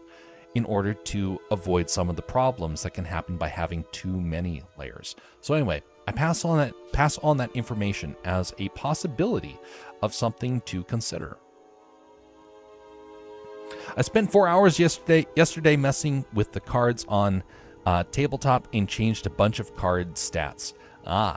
Also went through and play tested cards, trying to see if the wording could be clearer. I got I was able to translate that. If the wording could be clearer. Yep, precisely. The wording on that comment was not clear. Just in case you didn't know. Alright, folks, if you've not seen Bizmaster's projects, you should definitely check him out. He's he is on Instagram. I don't know if there's other areas that he's posting. Let's pull up Instagram right now, just because I can. I was actually checking on here recently. Let's see here. Bizmaster. We've rated him quite a few times here. And he does some pretty nice looking cards here. Honestly, there's some good style with these. I really do enjoy these. Oh, look, I didn't like that one. That's been a while ago. I really like this one. The coloration on this is great. But yeah, Bizmaster. Quality fella.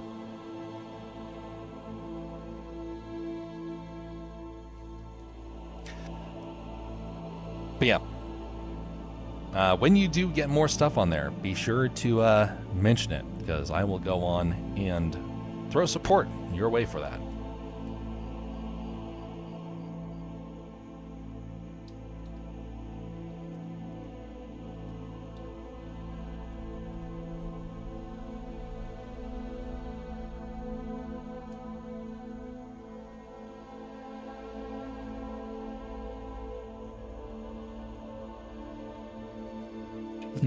Interesting. The doorway isn't solid.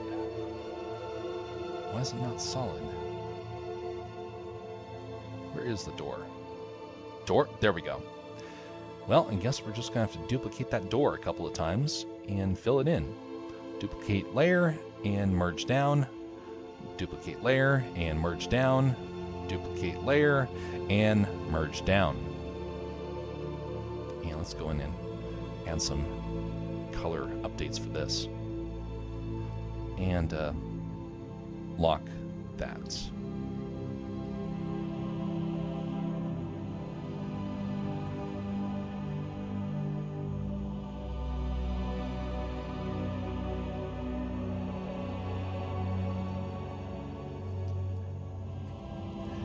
I got a lot of progress on this drawing earlier today.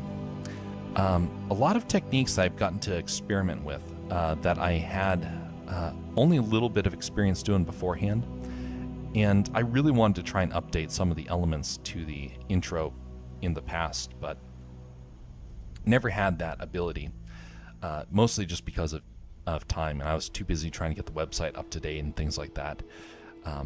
Now I have the ability to actually go back and do these corrections, and some of the imagery that I did in the past. Let me pull it actually one of these things up. So, where is this?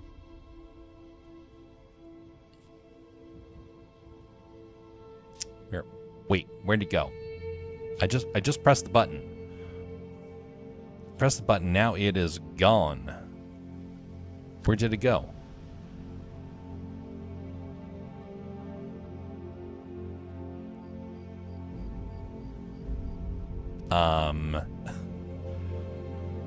Oh, okay, here we go. Much easier. Okay. So this is one of the better drawings that I did on the last go-around. So you'll notice I was experimenting with colors, I was experimenting with composition, it was getting better. But now we have entered a new phase that has gone much better, and now I'm able to actually really lean into the quality and make it much better. So you'll notice very rough, much more refined, and actually has a lot more theming to the actual Star Wars world. But I want to go back and update some of the old drawings so they feel a little bit closer to this. I can't do it on all the drawings, but I can do it on the worst drawings. So that way it feels a little bit nicer. And also because I want to learn and get better, because the next big project that I have is going to require a bit more drawing.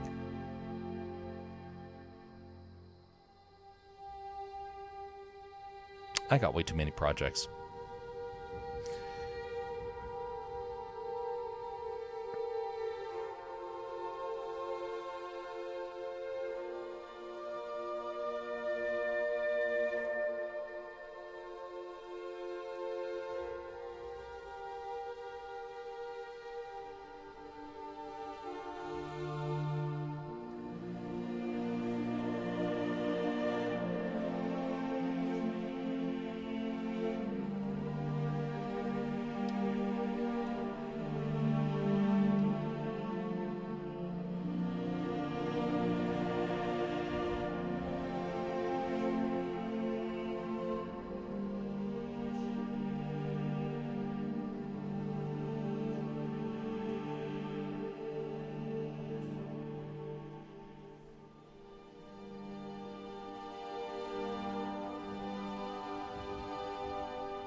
What's up? Says Swarsbricks. How are you doing? Things are going decent. Continuing to press on and getting closer to the to this drawing being finished, so I can move on to the next drawing that needs to be updated. Anyway, it's been going decent. How have the last few hours been for you?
Definitely should do Vader next.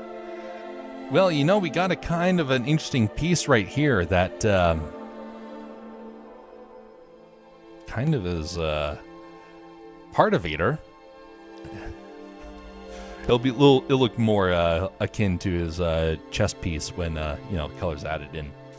I can't figure out where Vader would go though, because the intro is I don't think that they're actually encountering Vader at any point in the story.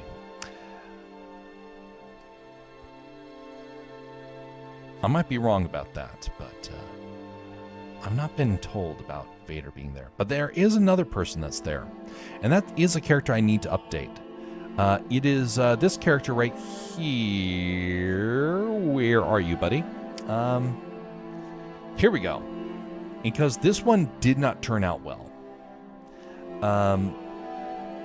And I even gave him a dark coloration because I didn't have enough time to really finish it. This is the villain of the D&D story. He's like one of the Jedi hunters or something like that. And so in the D&D campaign, they're versing this guy, and I need to update him because you can see I put him in shadow because I wanted him to be ominous, and it just looks bad. If we go back here, this is what the scene looked like, and I was like, I hate it. I hate it so much. This guy needs to be fixed because I did not do his face very well. And now that I have a much better way of doing lighting, I want to go back and touch him up. He's getting a facelift. The villain's getting a facelift. That guy is awesome. Love the hair. No. He's not awesome. He's villainous. He's a tyrant. He needs to get some makeup. Give him a scary mask. I would love to give him a scary mask. Last time I tried to change a character, though, I was told no. I kind of want to still do it. See, I was not tasked with character design. Understandably so. There's another guy that is hired to actually do the character design. And I don't want to rob him of the opportunity to get that chance to do it.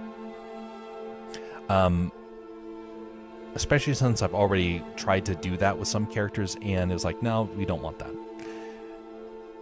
If I am given the go-ahead, I by all means have a design I want to try and do. I still might do it just for the sake of it. I'll claim it's fan art, and if people like it, then I'll do it.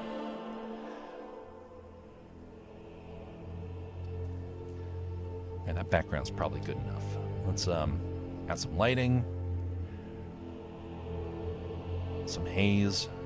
Okay, that haze is a little too strong. Actually, let's make this another layer, because the haze is something where it kind of does need to be adjusted later on. There we go. Yeah, because actually I'm glad I did that, because I need to darken this area down here.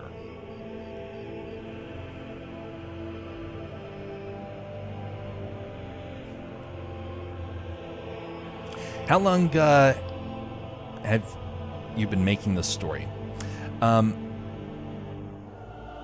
So this one in particular, I have been drawing on. Well, this is an update. Okay, so this is the 44th drawing.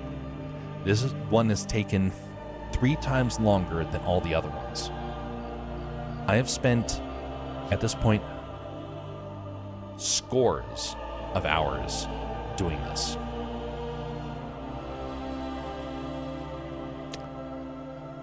I don't do this for the money. I probably should, but see, no one would actually want this if I was to actually charge for it. That's one of the reasons why the drawings aren't very good on some of them, because I'm trying to skirt around it. This is an opportunity for me to learn. It's not for me to try and make a living doing. If I did, like I said, I would lose out very quickly, because the people that I'd be working with don't necessarily have the ability to afford the actual man hours for some of these things, which makes sense. These are fan projects, so thus I kind of need to treat it as such.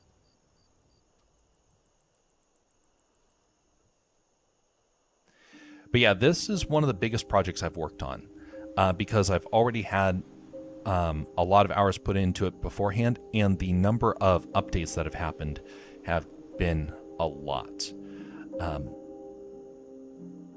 This is not even the biggest project that I have planned.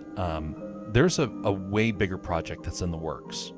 I can't necessarily pass that on to you all yet. All I can say is that if you've seen the level of detail I've been putting into this, realize that the next project, the big project, is going to have way more. I don't know how to do that yet. This is my opportunity to learn and get better at it. Because if I was to try and say, hey, I got this big project and this is the quality that I'm able to do, no one's going to want it. I mean, sure, some people will say, yes, we want it. I know what that average person is going to say. They're going to say it's stupid. Get it out of here. Now, if you present this, you're going to get far closer to having people approve of it. You're still going to get a lot of people that are going to hate it. I need to take this to the next level. One more level up, then I'll be able to go forward with the big project.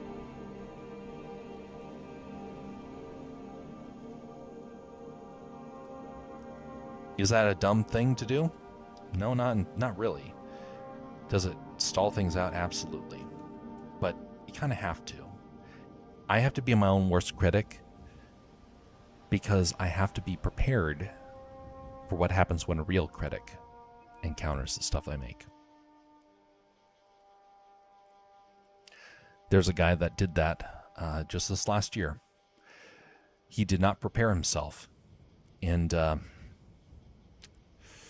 he put it out there, and it didn't go so well. People roasted him online. The very people that had been supporting him for 3 years going, roasted him like no tomorrow. Understandably so. They invested a lot of money into him. They invested a whole lot of money into what his projects were, only for him to rug pull them, so to speak, with bad quality.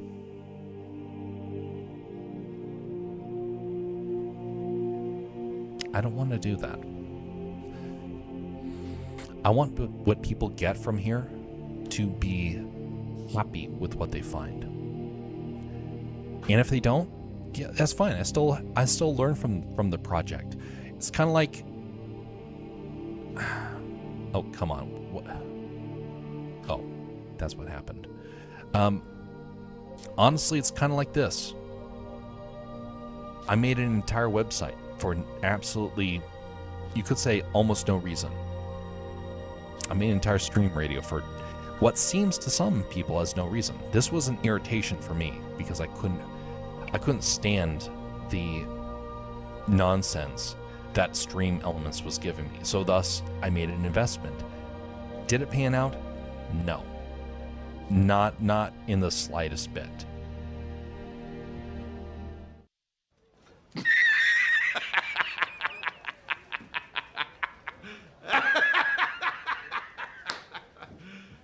You serious? But what did I learn? I learned how to code. And now I'm able to use it for some really cool things. And those cool things are coming up. I actually just started implementing one of those things for one of the next projects, using the website's tools to pull it off. It now does layout for me. That saves me money in the long run. So was it a dumb investment? Kind of. But it's also not a dumb investment. Same thing, when I invest into some of the big things that are going to be happening with projects, I want to invest into the art style so that way I can be able to prove to people that I'm a good investment for their viewership. Because the moment you lose folks, they're not coming back. Looks like they're on Tatooine. That is indeed correct. This character is actually from A New Hope. And so the character who is going to be playing him requested for this character to be the one that he has. Still, the website would look good in the CV resume. Indeed, precisely. Do you only do Star Wars art? No, not really. I've actually done far more. Only recently have I been doing the Star Wars stuff. Let me pull up the very first project that I worked on. And actually, let me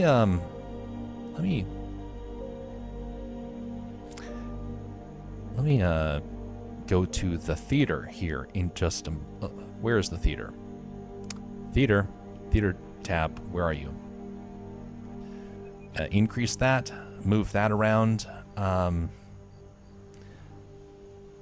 Stand by. Stand by. Theater. Movie theater. Here we go. Theater. And now we're going to move this. Wait a second.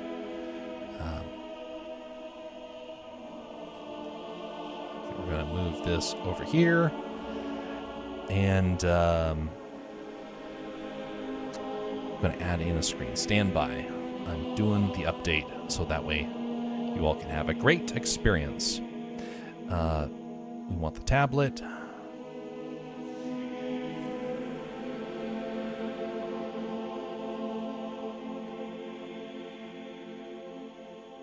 Perfect. Put that back there.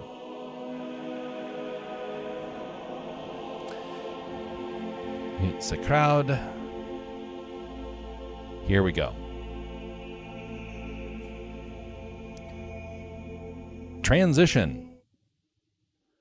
Well, there was absolutely no no fanfare with that one.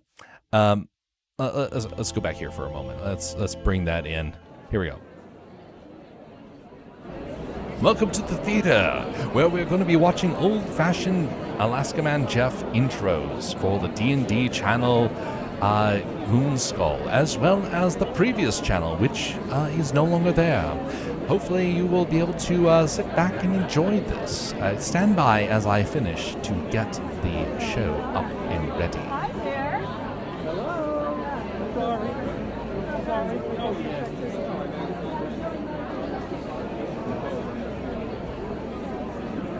Where is it? Over here. And it would be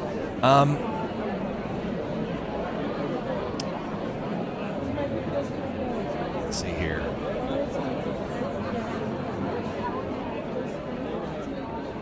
Hi there, I'm speaking to the audience. What's your name on Twitch and Rumble? Because I was trying to find it, but I couldn't.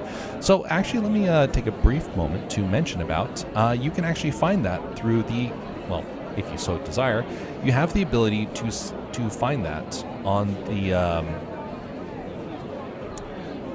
why is it not showing up? Hello. Maximize. Here we go. So on the Castercraft site, you actually have the ability to find the channels that I'm on by scrolling down here to the bottom, and you will see the different social medias that I'm across. This area is the preliminary area where you can find it. But I'm Alaska Man Jeff on the different platforms, Rumble and YouTube and Twitch. I'm also, for the Castercraft stuff, Castercraft Media across the different platforms, of which it has the beaver icon that you can see around the channel.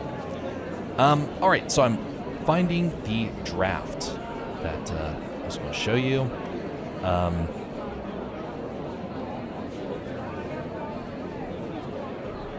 D&D intro.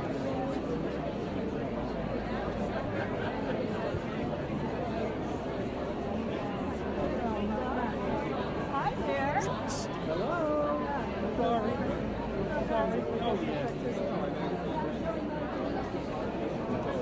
Well, now, it is. Oh, that's right. I moved this to a different area. That explains why I'm not seeing it.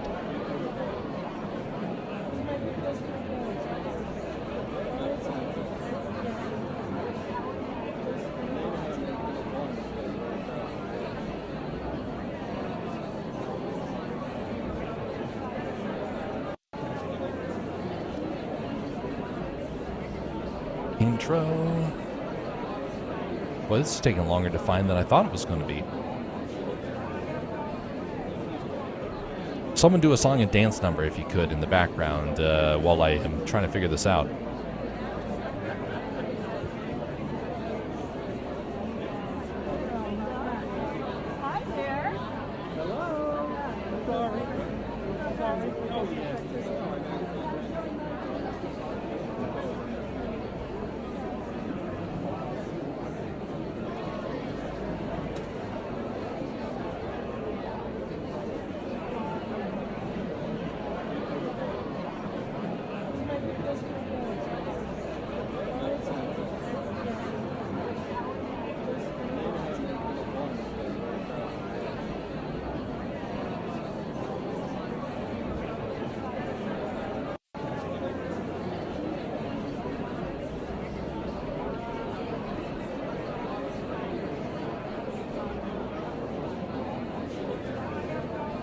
Here we go. Okay, are you ready? So this is the first trailer that I worked on. Let me skip forward a little bit here. Hi there. Hello. Sorry. Sorry. Oh, yeah. All right, folks in the background, shut up. Cool.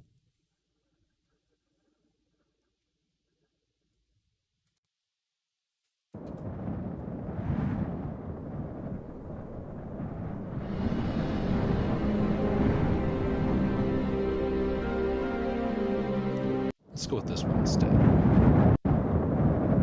Here we go.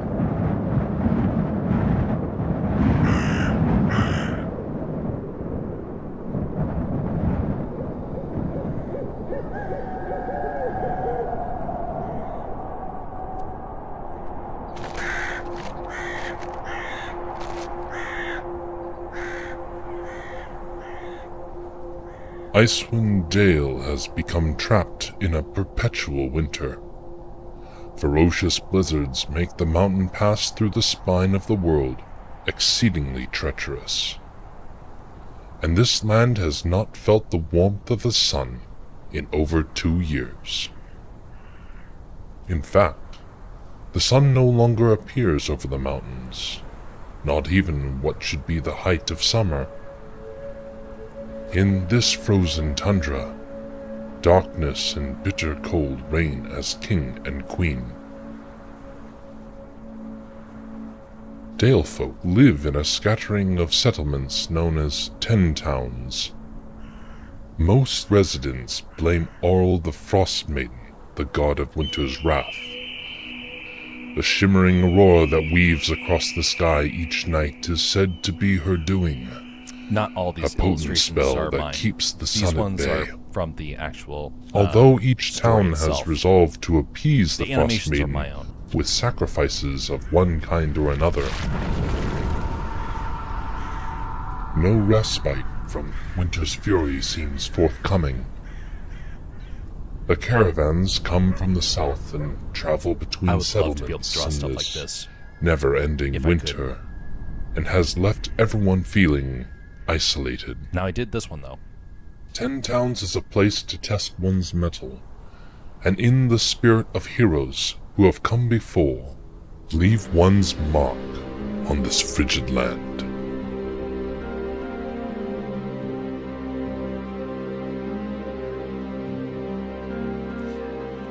Now I was going to be doing a completely different type of intro for that.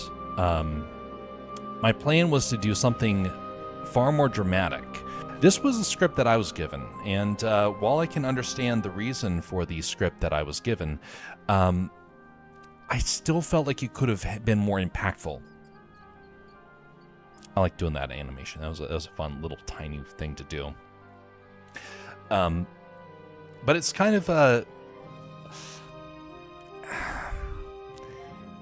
it's something where it worked out well for what they wanted, but it didn't have the level of impact that actual storytelling would have kind of had. Let me see if I can pull up what the audio was supposed to be of the original, because I didn't get a chance to animate it because it was turned down. Actually, you know what? No, we won't bother with that. That would just be extra stuff from the that doesn't really need to be covered. Let's go instead to this one right here. So this is one where I got to do all of the illustrations, and you can see how very pitiful my work actually can be, because it is pitiful compared to what it really should be. Which one is this? Okay, we're looking for Junkyard.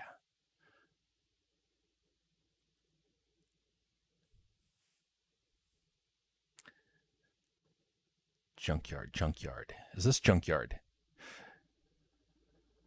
No, but actually this is going to be a better one to see. So this is one where I got a chance to do a legit intro, and I actually kind of had a lot more free reign on this one.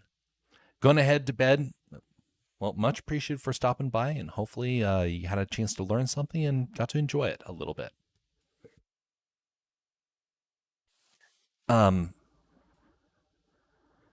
Wait, I'm not done with my song and dance number. After that, a nice tap bellet mix while singing the Queen of the Night. Oh my goodness. Beer Jason. All right, so number 4, final. Okay, now this one I really enjoyed making. The sands of Assyrian. Treasure seekers could find a lifetime of wealth in these never-ending dunes. Sorry, some audio glitches there. But what makes Assyrian so wondrous, you ask? Come, let me show you. The towering obelisks, the people, the culture, and the legacy of pharaohs. But there is a darkness as well. The dead do not sleep. Dark sorcery runs through our history like blood through our veins. Will we survive the trials ahead as we seek the legendary mask of the forgotten pharaoh? Hard to say. Let's find out.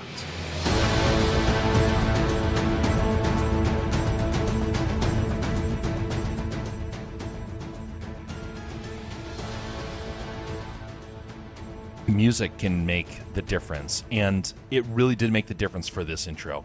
It's upbeat, it's fast-paced, and it allowed for story to really lead everything.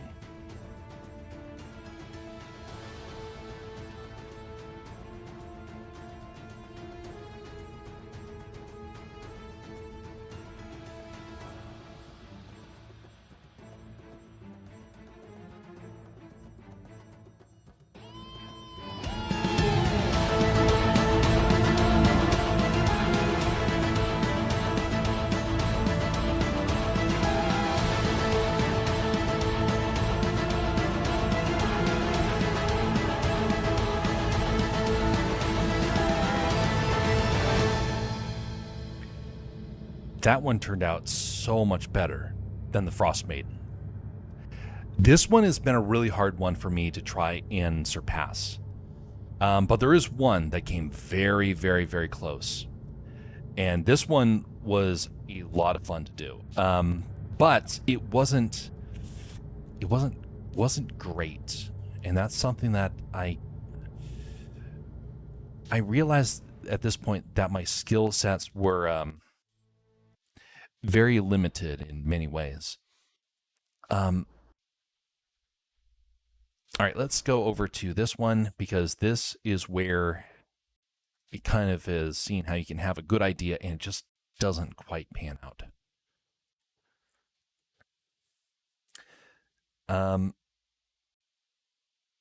Why am I not seeing the final? Oh, no, I just put it in the wrong area.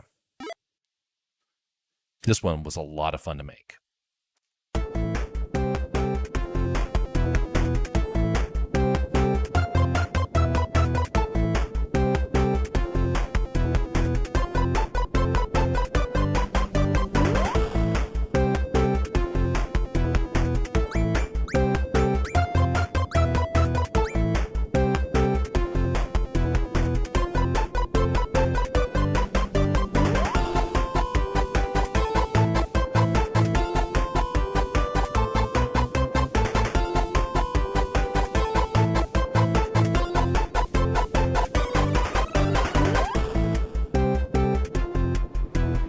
So this was part of the intro.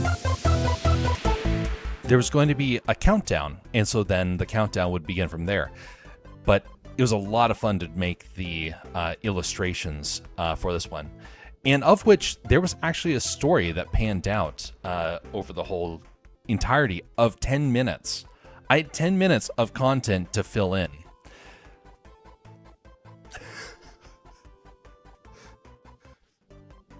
So I got to add in a whole lot of lore. Come on. why did it shut down?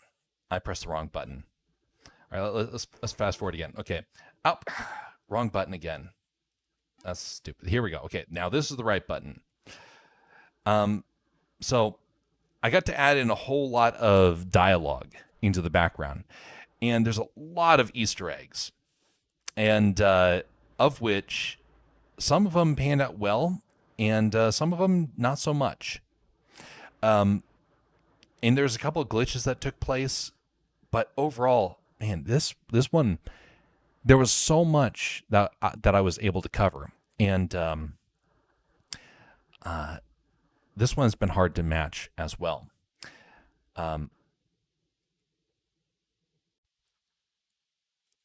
But there is one last one I'll show. And now this one is the best, has some of the best renderings, but it also had a lot of glitches. And I was actually in the process of getting the updates done, but I couldn't. But the whole project fell through, which is a shame. And that's one of the problems I've had with a lot of this stuff, is that you can have a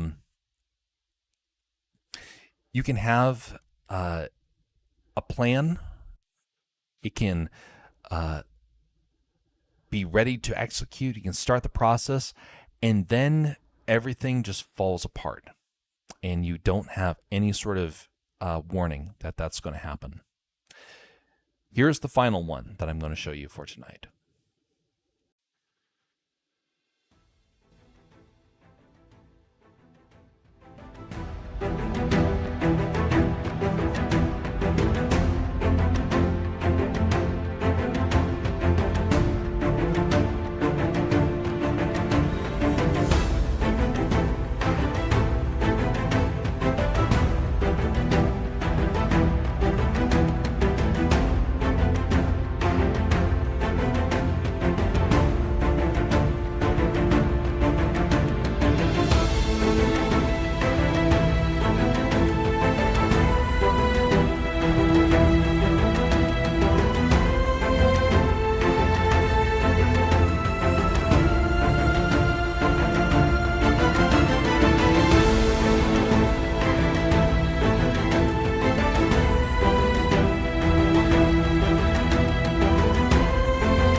Yes, indeed, done in Blender.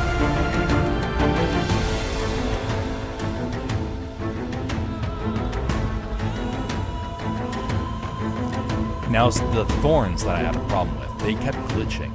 I was in the process of updating that.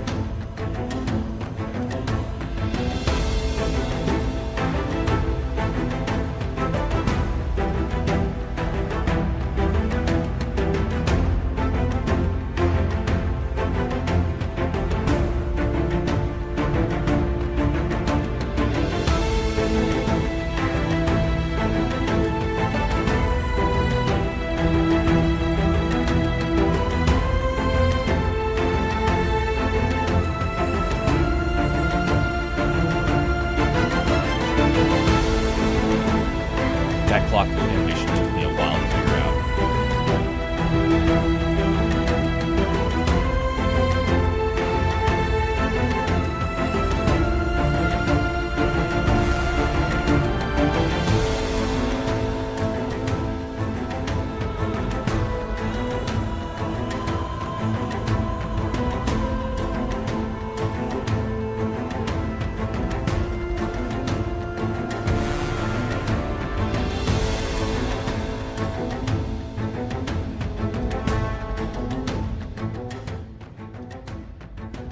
Sometimes a project that you spend a long time on crashes and burns.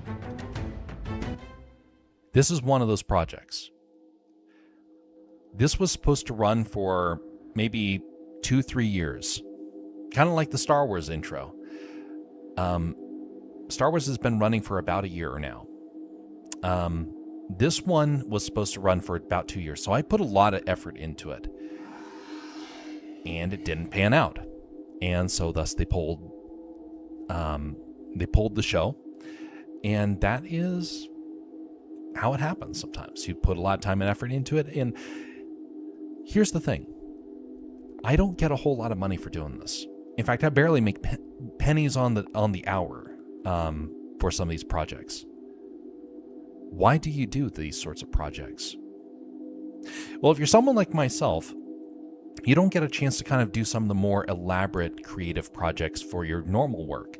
And so then you kind of have this creative itch that you want to be able to do, but you want it to be out there so people can enjoy it. A lot of my projects no one knows about because you don't get a chance to see it just yet. The website's supposed to help fix that. It's supposed to help start giving people the ability to actually see some of the projects that I'm working on. And hopefully sometime soon I can actually start leaning into that. Until then, this is a good way to promote some of the stuff that you're working on.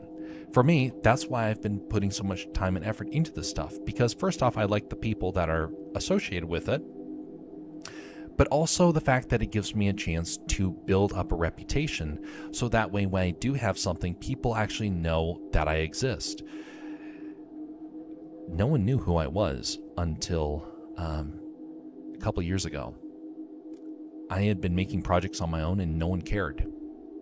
I finally got a chance to show myself through volunteer work, and it has been something where now I have several people that at least are aware of what I'm doing.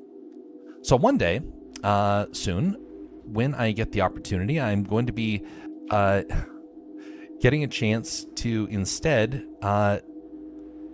start sharing stuff like this. And by the way, this is a very, very, very short video, but this is a test that was done in Blender for some of the short animations that I have planned.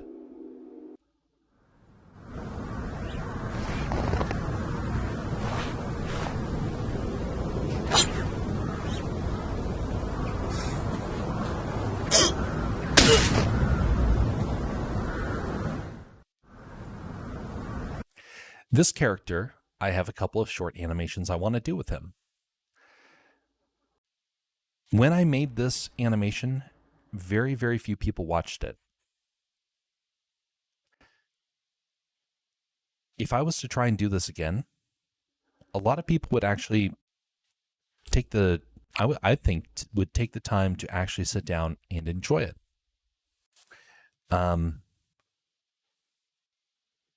You gotta remember, sometimes you have to pay your dues.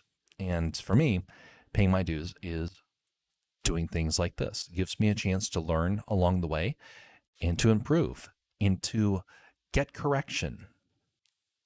Anyway, movie time's over, folks.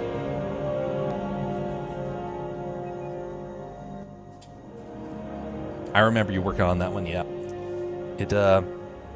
A lot of those projects spent a whole lot of time on them. Some of them close to 100 hours. Like I said, pennies on the hour for some of them. It looks a lot like Technology Showcase from Pixar. It kind of does, doesn't it? If you like some of those things, hopefully you will enjoy when stuff like Milo and the Demon Bear come out. Or some of the next Lego animations. These things, if I can get this next wave of content to work, then the big stuff will become possible. And believe me when I say I have been thinking about some of the big projects for a long, long time. The story that I've been writing on the longest has been 20 years going. It's just about ready to kind of have rubber meet the road. It can't happen until I know for a fact that there is going to be the chance for it to succeed. Even if it's just a little. It doesn't have to be perfect. It doesn't have to be record-breaking. It just has to not sit on a shelf somewhere, so to speak, gaining dust like so many other projects. I got binders and binders of projects that I've never had a chance to see the light of day. when I have put them out there in the past, it doesn't go so well. That's why I've been trying to prepare, because I spent enough time failing to where I really need this to be a success for the next time that I do it. Hopefully the website is the missing piece to some of those things. We will see. We will see. Anyway, back to this. What were we doing last? Oh yeah, gotta get the coloration of these objects right here.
We've had a lot of people over the years that have come to visit these streams. I realized last night that we've probably gotten up to 400 or 500 people over the years. That's substantial. By all means, that is. It's been a great experience, the number of people that have come around. But it also made me realize the number of people that haven't. People come and go, and there's been a lot of people that I still think about from time to time. Some people that were here for just one time and they disappear. Other people that were here for months or even years and they're not around. Now, to some people that is a point of discouragement, not to me, because everyone is here for a season. Some people will come and some people will go, and they will continue about their lives. But it's kind of a reminder that you are here for a very short amount of that person's time. And you only have a little bit of time to get to try and pass on something positive into their life. Which made me start thinking earlier today about people that have kind of done that for me. People that changed my life, that I only got to meet once. And I've been thinking about it and realized there's actually a whole lot of people that kind of fit that category for me. A lot of people where I got to see them for just a short time, and yet they changed the entirety of my life's trajectory. One of those people was a guy who has absolutely probably no idea what sort of impact he had on me. He was a guy in the military, and we were waiting to move duty stations, and he came up just to talk with us, and because he was waiting to talk with my dad. And so he came up to the kids and he said, "Hey, how's it going? Are you excited about getting to move?" And he made an offhand comment about hobbies.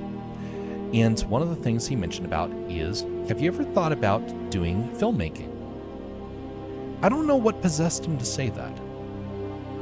He was talking to little kids, and, well, kind of. And he said something that has forever shaped my world. I have been in media production for years now, and you can say in a large part is thanks to him. He's the one who started me on the path. He had no idea how serious I was going to take his suggestion. I never even thought that one could make something in their own home. I thought for certain you needed like a huge budget and it was only for the big people. I didn't realize that a common man could be able to make some things. Now, granted, I realized how hard it would be to try and pull something like that off, but I still learned in the process that it was at least possible.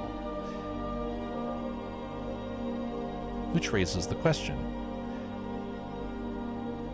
what are we going to say or do that is going to change someone's world?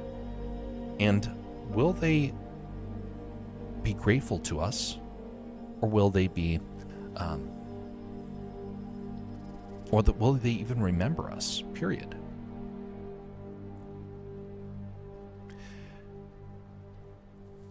There's some people I've met over the years who I'm certain think about some of the discussions that we've had. I have no idea where they are in life, but I do know this. Some of them have had very, very hard experiences. And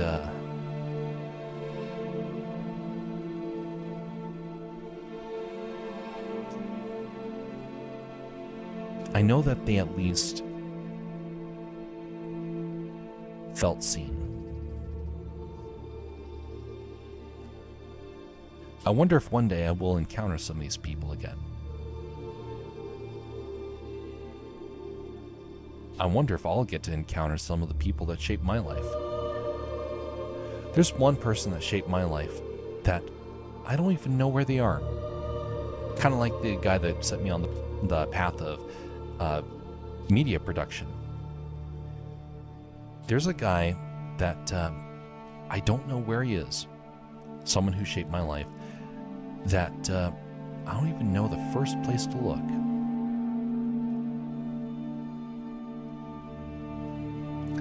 Let's look at Darth Vader's suit. Darth Vader.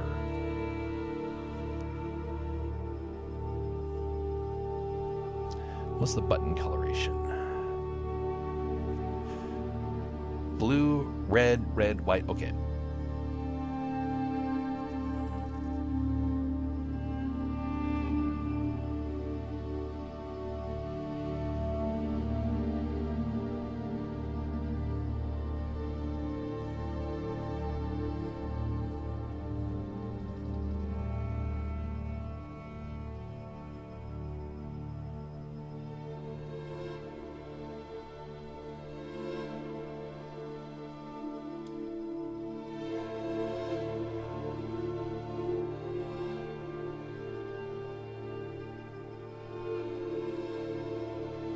And now let's desaturate that a bit, because it's been some time for these buttons, and they're going to be a bit darker because they're not lit up.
I put a lot of Easter eggs into some of my projects, and I noticed that not a lot of people have figured out the Easter eggs yet.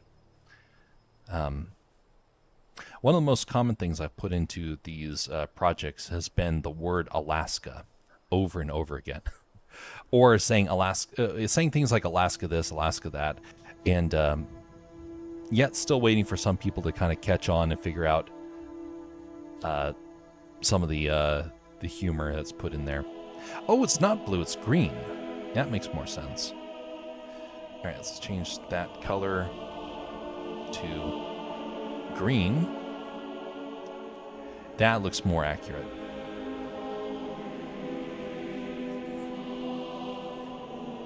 And it's going to be dark gray. No, actually light gray for this button.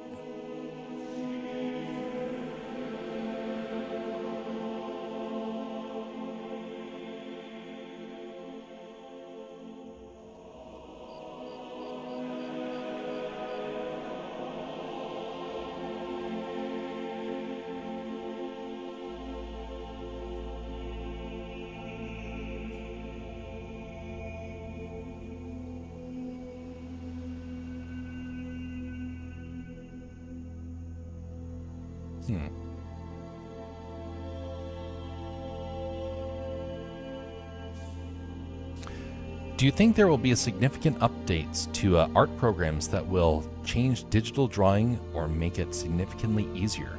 Something similar to vector lines, or have we reached the peak?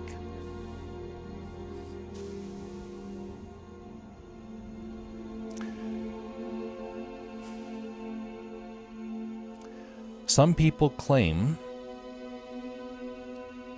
that we have entered a new era. I disagree.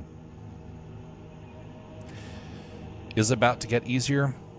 Yes, but not for a good reason.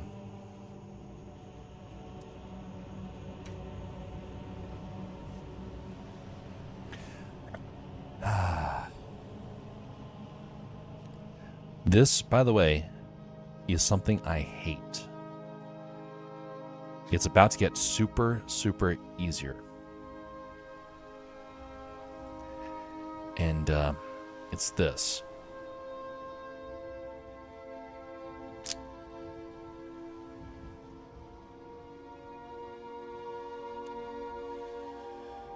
Welcome to the future. We draw an outline and it colors it all in for you.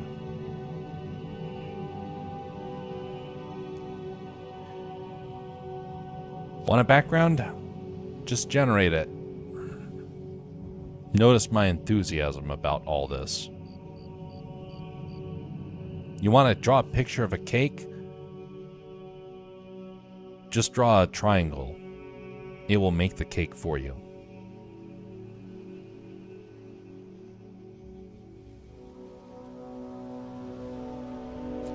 That's the next big revolution in art. And artists, true artists, hate it. You don't like AI, do you? Gee, something in my enthusiasm just reeks of the love that I have for AI. I've spent hundreds of hours drawing. I like the pain. Correction. I like the struggle that we are supposed to have. We are placed on this earth to struggle through things. If a machine takes over, it doesn't make it easier for us. It makes us weaker. There's an artist out there who I cannot stand. Well, an artist. Let me pull up his stuff here.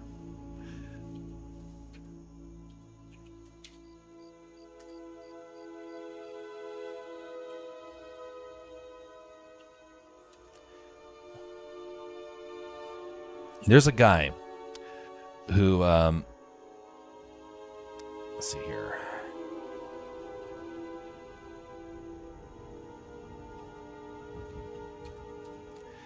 Did he take it down?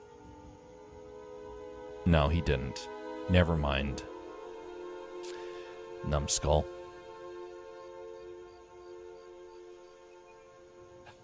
Of course, he is now everywhere across this stuff. All right. We're going to take a quick trip down into the world of AI. This was the thing that made me convinced that AI enthusiasts are messed up. And I mean severely messed up.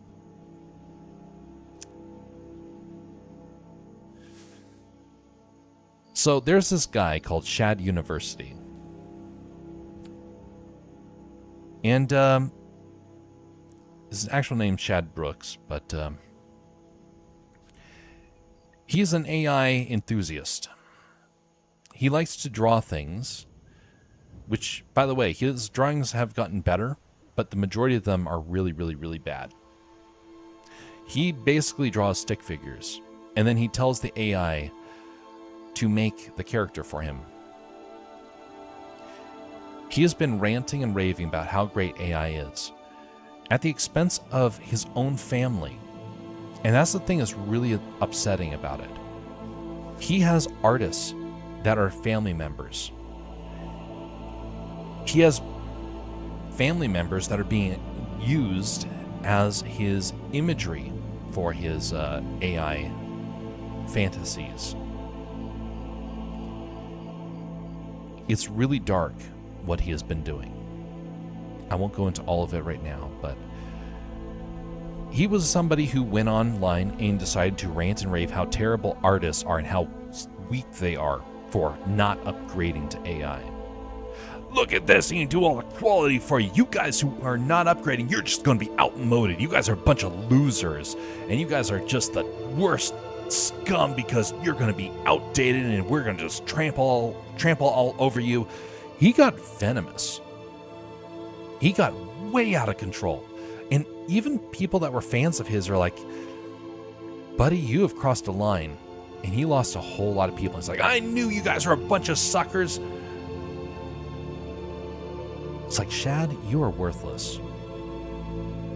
You're a hateful, evil man. And we're leaving. And many of us left and never came back. We mute him, you could say. Those of us who are artists don't want to see his work because he makes AI trash. This is the future, though, for a lot of people. A lot of folks, like myself, refuse to use it at any opportunity because I'd rather learn the skills, because I will press on and do what I can, and someone like him doesn't care. He won't care, never will. But it's a reminder that there are people in this world who are gleefully preparing for the next big step. Some of us have seen this glorious next step that people have been talking about. And it's not as grand as people make it out to be. In fact, it gets really, really dark. And that's the thing I learned from Shad. He was turning his wife into an AI waifu. Now, if I was Shad's wife, I would throw a fit about that, because he's preparing to replace her, so to speak. He's like, don't worry, darling, I'm going to preserve your beauty forever. Do you know how sick that sounds? And what's more, he also put it out there for the whole world to use. That's not a man that you want to be around.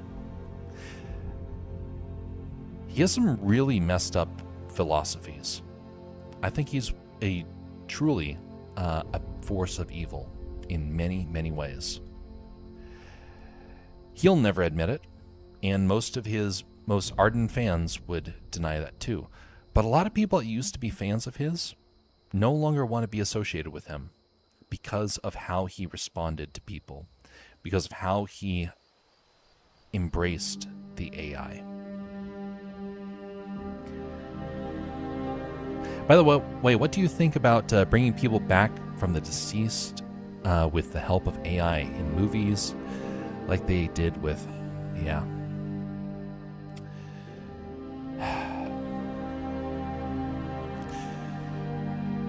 You know, some people are really excited about that. Some people think that it is the future. It's a great opportunity. Let's resurrect old actors and actresses. It'll be wonderful. Darth Vader, Earl Jones mentioned on his in his will that he wanted people to use AI to resurrect him.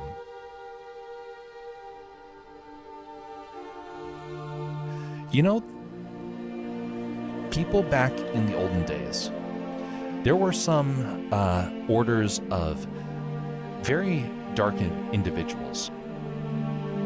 These were people that were shaman or witches or whatnot, and they had this belief that they had this act that they would do in which they would try and resurrect people in order to push agendas. Oh, your great Uncle George, your great Uncle George, he's come back from the dead and he wants to speak to you. Go into this cave. By the way, there's a place in Greece that actually did this, and we found the remains of this. You go in and you say, Uncle George, great Uncle George, are you in here? Yes, I'm in here. And you see the shadow waving in the background. Read the vapors that are presented to you. And they hold out a bowl, and you breathe in a hallucinogen, and suddenly your eyes start to get wider, and you start to think that you actually see a shadow, and it turns out that it's supposed to be your uncle. In reality, it's actually a priest who is pretending in a cloth, or with, like they found in Greece, a series of levers and pulleys to create animatronics back in the olden days to imitate someone who is dead. I heard about this years ago, and I thought, is that interesting? They would control the local populace through things like that.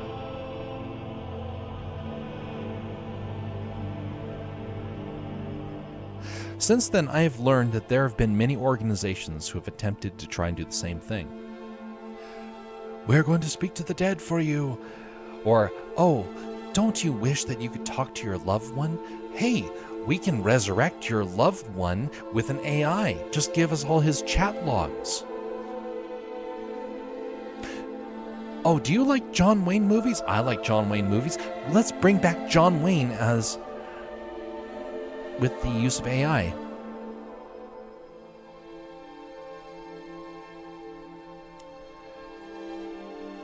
See, it's all about the problem of that,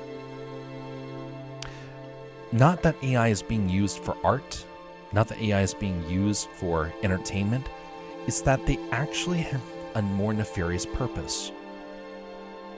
There's a guy that was recently interviewed on the internet, and someone pointed out that the man was dead. They pulled up an AI imitation of a man who had died, and they were interviewing him. That is evil. Shame on the news for doing that. So, when I look at the world of AI and think, hey, can we bring back actors? I can't stand it. Because even though it looks cool and it has potential, you have to remember there's actually a far darker side of it that they don't really want you to think about. And it's already starting to be used. Can it be used effectively? In some ways, yeah. You can make animations that look like somebody.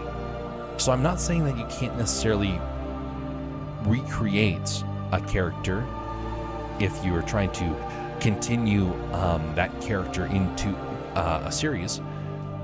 But you gotta be awfully careful because it's a slippery slope. They want free actors? Yes, and that's the other thing. They do want free actors.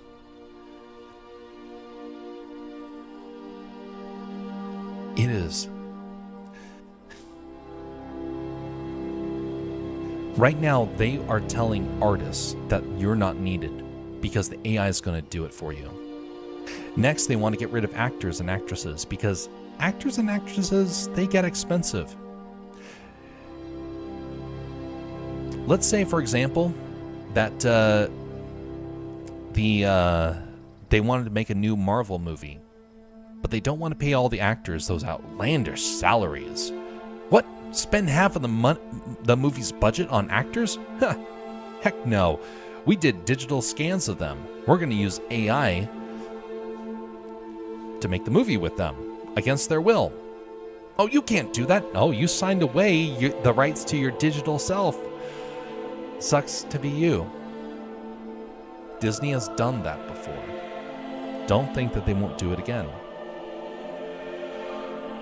End goal of film production companies, exactly. Selling the rights of your own digital likeness seems like a cool thing, easy money with consent. It's not easy money. See, that's the lie. See, that's the first step. They're going to sell people are going to sell their digital likeness for a little bit. But here's the thing. AI right now can generate a lot of things really, really well. Things that they have a whole big collection of. If they want to have a picture of, well, if they want to have a 3D dog, for example, a 3D AI dog jumping all over the place, there are a lot of dog videos online that they can glean from, and they can actually make a pretty convincing dog. Now, if you try to do the same thing with a pangolin, for example, it's going to be really, really hard because there's not a lot of footage to work with. They want you to sell your likeness because they want to build up a database so that way they never have to hire you again because their database will be so big they won't ever need an actor or actress ever again. And then they have all the people that they have scraped their data unwillingly. So yeah, I think in about 1 year, you will start to see this happening. I think right now they want to, but they're a little nervous about doing it. But they've already technically started. There's a company in South Korea that has already started this. They replaced one of their news anchors with an AI imitation. They did this back in 2018, if I remember right. They've been perfecting it for 7 years. They never have to hire another anchor for that position again. 7 years that anchor has been going. Unless they've changed it recently, which I kind of doubt it based upon what I last heard. China's doing the same thing. And now the US wants to do it. Easy money is never good. It's going to come back and bite you one day. And I am indeed very concerned about a lot of people who are being offered a seat at the table of AI, and they're about ready to be tricked. Something to consider. Imagine the money you can make without employees. Yeah. There's a guy that recently was online, and he showed that he could create a Star Wars movie with AI. He's like, look, we don't need Disney anymore. I was like, buddy, you do realize when you say that, you're going to get Disney lawyers showing up at your door one day, and you're going to be in serious trouble.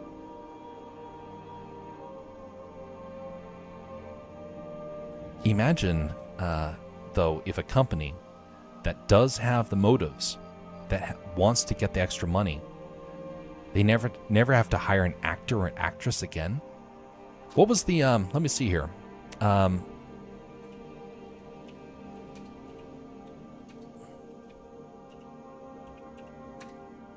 What is the salary?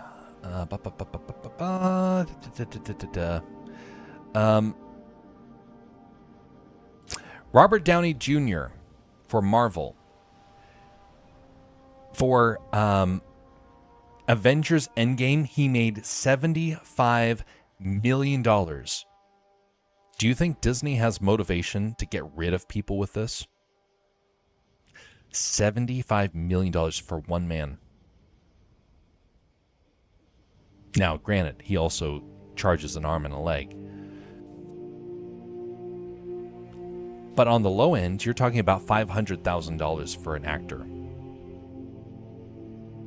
Maybe a few thousand. But that means that you are paying billions of dollars over the years for actors and actresses. And now you suddenly have a motivation to get rid of all of them and replace them with a machine. Doesn't that sound wonderful? Just replace all of our artists with people overseas so we never have to pay those high American salaries. Oh, now we don't even want to pay that. We want to use the AI instead of all these people overseas. Hey. And those actors and actresses, oh, they're the next big thing we can get rid of. There's another area that they're going to attack next, and that is further up the chain. It's distribution. And yes, there's a way through AI to get around that sort of stuff. There's a way to use AI to also get into people's wallets in some pretty nefarious ways. And I think that AI is only going to give benefit to the people that are at the very, very, very top. Everyone else is going to suffer. No one else needs to be paid. Why does the AI company want to share money with you?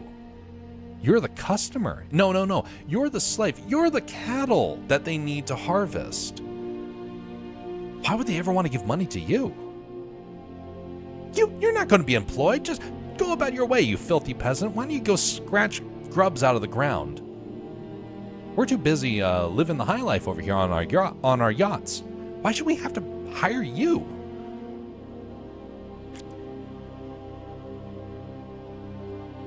Humanity inherently wants to do evil. I saw this firsthand when I was working with a bunch of streamers. And I saw how they actually thought of their audience as cattle. They're like, hey, people aren't paying their fair share. And they started to exploit them. They're like, hey, let's increase the cutoff fee. And then we'll shame people if they don't want to pay the amount. I saw that firsthand. I heard them talk about it. I know that's what human beings are naturally going to be inclined to do. Now, a lot of us have very good natures about us. We don't want to be cruel. But you have to understand the allure of power. If you're at the top because many times you're willing to do whatever you can to hurt people and get on top. I've met a lot of people that are at the top, and a lot of them have terrible temptation with power. They do not share. They have no desire to share. And I've met enough of them to know that they would gladly pull the plug on many people. Just let them go.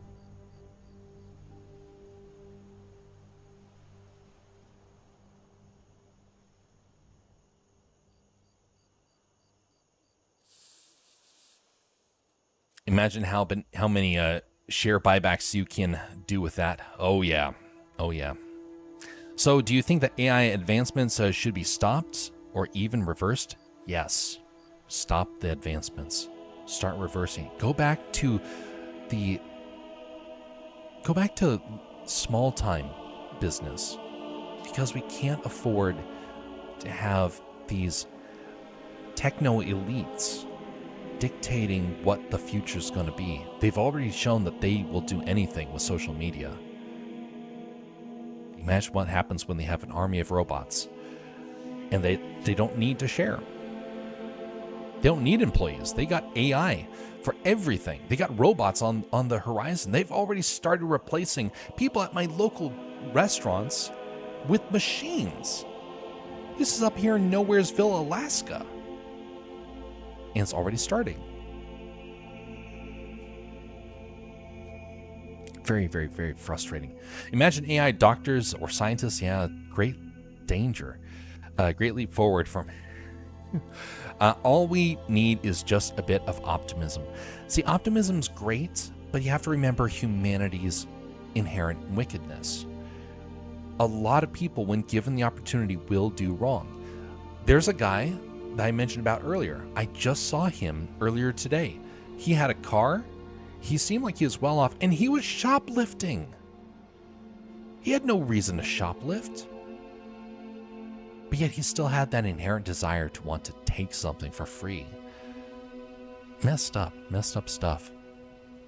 It isn't about AI advancement, it's about how it is being used by the people who designed it and own it.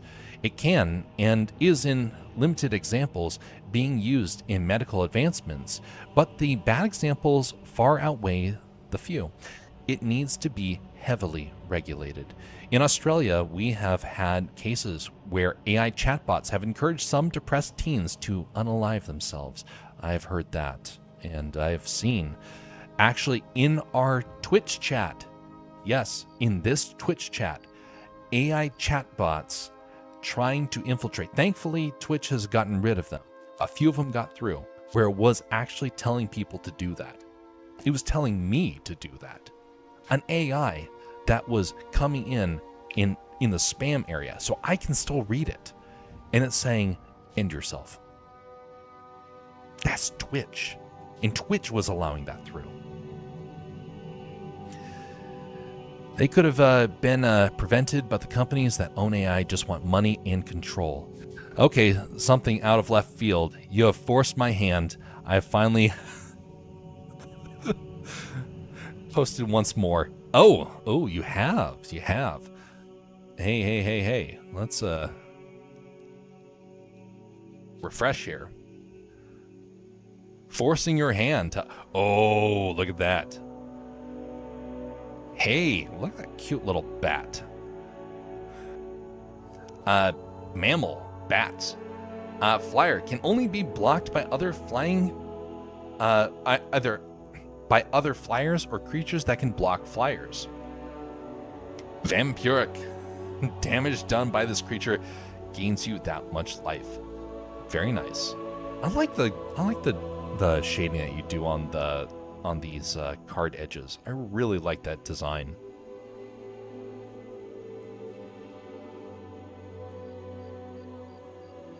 Come on.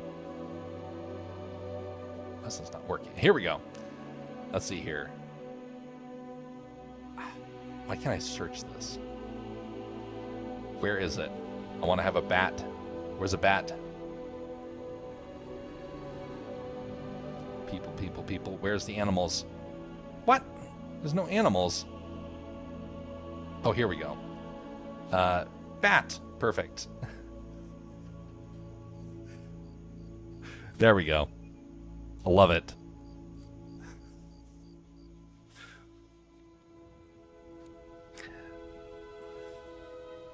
Let me mention this. I worked at Disney for 6 months. When I was there, Bob Iger, the owner and CEO of Disney, made 50% of the company's income. He doesn't need that amount of money. 50% of everything Disney made, he got. And he was still firing people and trying to hire cheap labor because he was trying to push up the share prices. We couldn't afford housing. We couldn't even afford food. Every one of us that was on the program lost money being there. Every last one of us. We were the cheap labor. We were the slaves that were being told, hey, if you work here, you get a chance to be a part of the company on the inner circle. And it didn't happen because they got rid of that. Because they're like, you guys are too expensive. We can't even afford lodging. We can't even afford the plane flight back home after this is all said and done. Well, you guys should have brought your own car.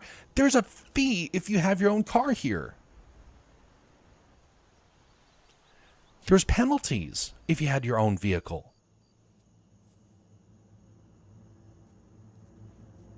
And he was making 50% of everything. Don't underestimate people of power to want to take more. How many yachts do you need?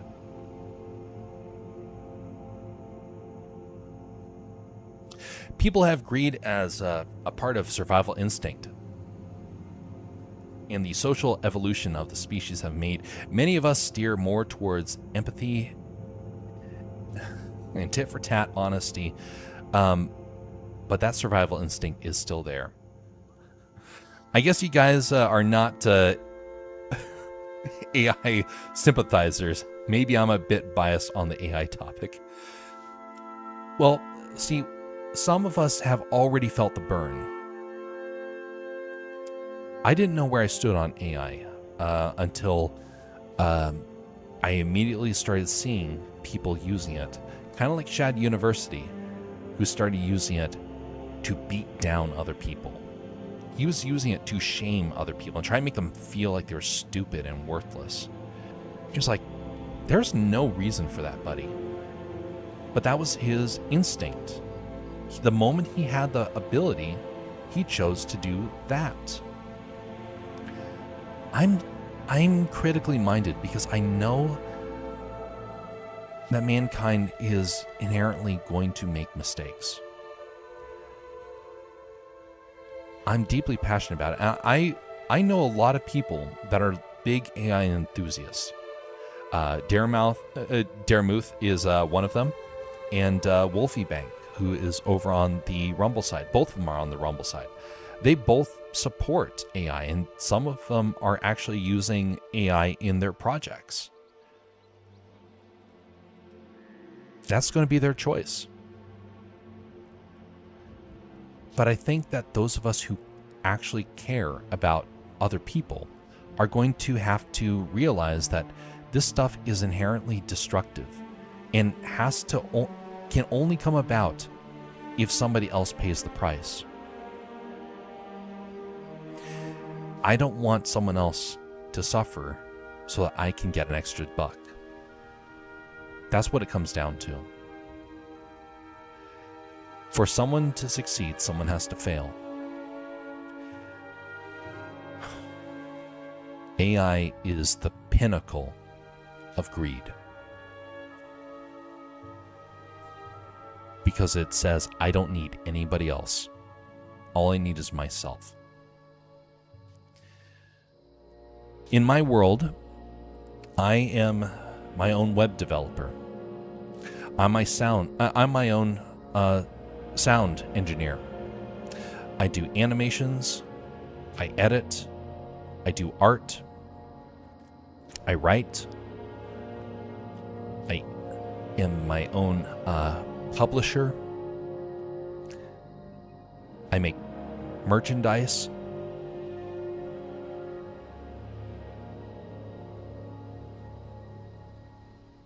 I'm unable to do it all. I tinker in all of it because I want to learn, not because I can do it all.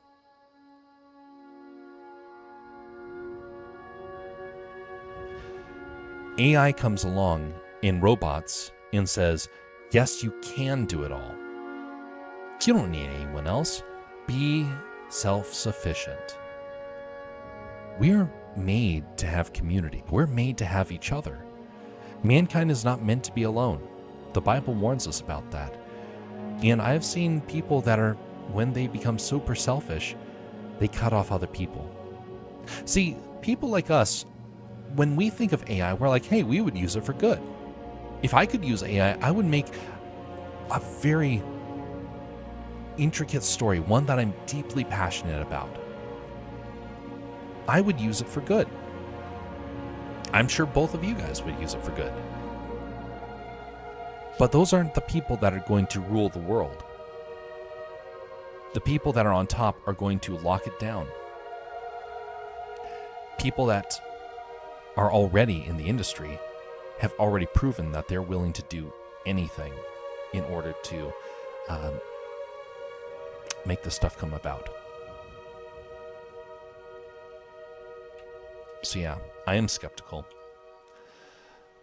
I'm very, very wary because I've seen people make so many mistakes. And I don't want to make a mistake that hurts somebody else. And part of that is just by avoiding the machine, not contributing to it. So someone doesn't lose a job on account of you. They're still going to lose their job, but your conscience will be clear. A lot of AI enthusiasts don't see that. And it's very hard to try and reason with them. And you have to just let them go down that path. They will learn eventually. In fact, some of the biggest AI supporters I've known actually have already jumped ship. Some of them, they used it for this last year and they've already seen the damage. And thankfully, they're like, okay, we understand now. We are sorry, folks. We didn't realize how bad this stuff is. And some of them have actually started changing.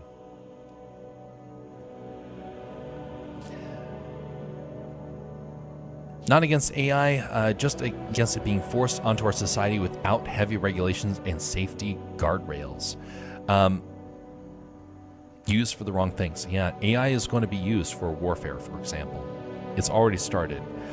And there's some pretty nefarious things that you can do with it. Imagine an army of drones from China that decides that they want to invade another country and force their way of life upon you. That's a very real possibility. We've already seen that technology has been created. The question is, will it be deployed within our world? There's ways to put guardrails on it, but we're running out of time to put the guardrails on before we have to suffer the consequences. Last I checked, the average person can't get a nuke. Most of us don't have the ability to get a missile. If I wanted to make a nuclear-powered missile shooting sub, I would be arrested. Despite being in a country where it's legal to own firearms. The reason why is because there's an understanding of there is a level of danger that happens. Why do you need something like that? You need it because you want to hurt somebody. Same thing with AI. Why do you want to replace your own workforce? Because you don't want them. And you want to replace them. It's what makes me so angry about this. Because I know, I've seen what it's like to be told you're not worth it. I was at Amazon when they came in and said, we are paying you guys until we can get the robots figured out. Then you guys are all fired. And they were very blunt with it. They're like, we don't need you guys. Might as well just move on. I mean, we're going to replace you soon anyway. That's cold. Granted, Amazon was not a good place to work, but they literally brought us all together just to say that you guys are going to be replaced by a machine.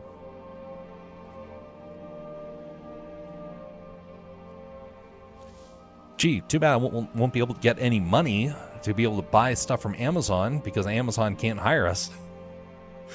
It's kind of interesting how that happens. Well, yeah, but the prestige of working at Disney, yeah. I honestly think that the rich elites like us being self-sufficient, less likely to stand together for themselves. I don't hate on AI art myself, and AI overall being maybe because I do art just for the fun and I'm an amateur. But I don't get why real artists hate it so much. In the end, it's about appreciation, and hand-drawn work will always be appreciated. Will it? Will it?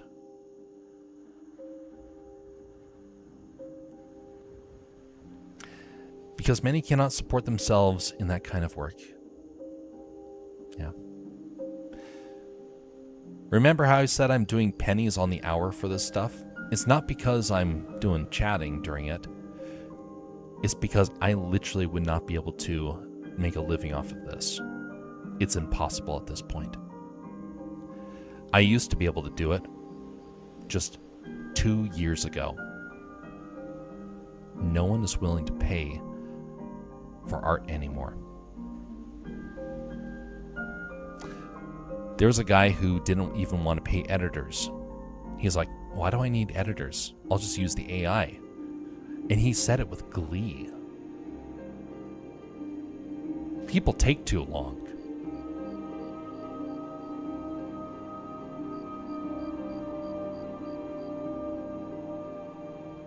AI has taken their jobs, just like Inertia.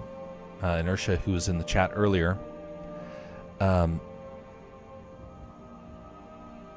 Art jobs were never an easy thing to get into. It's maybe not during the doing the best work now, but give it a few years. So Disney fired all of their senior artists. They said, you guys cost too much. This was back in 2003, 2004, somewhere around that time frame. The last animated film came out of Brother Bear, and they're like, shut it all down. We don't want you guys anymore. Get out. And like, but we've never... I mean, Walt Disney, he started this place so artists had a safe place to work and thrive. You're like, yeah, no, that's old-fashioned. You're not needed. By the way, Walt Disney ate beans and toast. Beans and rice and toast in order to afford paying his employees. He did not buy a mansion. He traveled as cheaply as he could because he wanted his employees to have a living. What's Bob Iger want? I want AI because I don't want to pay you stupid people. You people cause me too much trouble. You realize how much I have to give of myself for you people. And then someone like I know who fell off a stage and broke her leg, and they said, "Oh, technicality. You broke your leg on the ground, not on the stage. We're not paying for that." Oh, Bob Iger wants another plane? Perfect. Okay, maybe not a plane, but he wants another mansion. Perfect. But yeah, that's how he thinks. So why wouldn't he use AI to hurt other people? Artists always had it hard. Throughout history, artists have had it hard. Walt Disney came along and said, I want to try and change that. And we got the golden era. As a result, because of his effort to try and make something beautiful. What sort of legacy do we leave to the next generation if we say, hey, little Timmy, don't learn anything. The machine's going to do it for you. Oh, stop playing with those blocks, little Timmy. You're not needed. You're not going to be a construction worker. There's robots for that. Can I draw or paint? Oh, why would you want to do that? Just ask the AI to make you something. Can I go outside and play baseball? You're going to break a bone out there. Here, play a video game instead. Oh, you're having trouble with that? Here, turn on the AI assistant for you. Do you realize the dark future our kids are going to have? We have to reject AI out of principle. That's the big thing. Principle is what we have to remember. Right and wrong is different than profit. Profit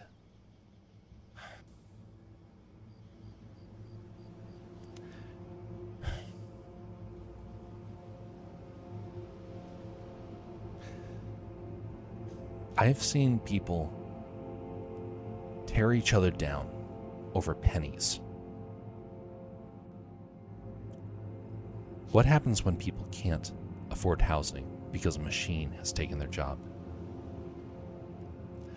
What are people going to do when their delivery job has been replaced?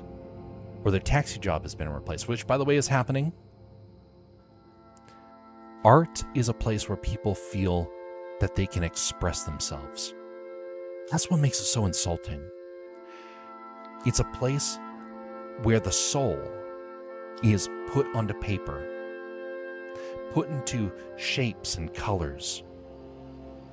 An emotion is captured, an idea is forged. Why would you want a machine to do that? But I get a chance to do something cool and artistic.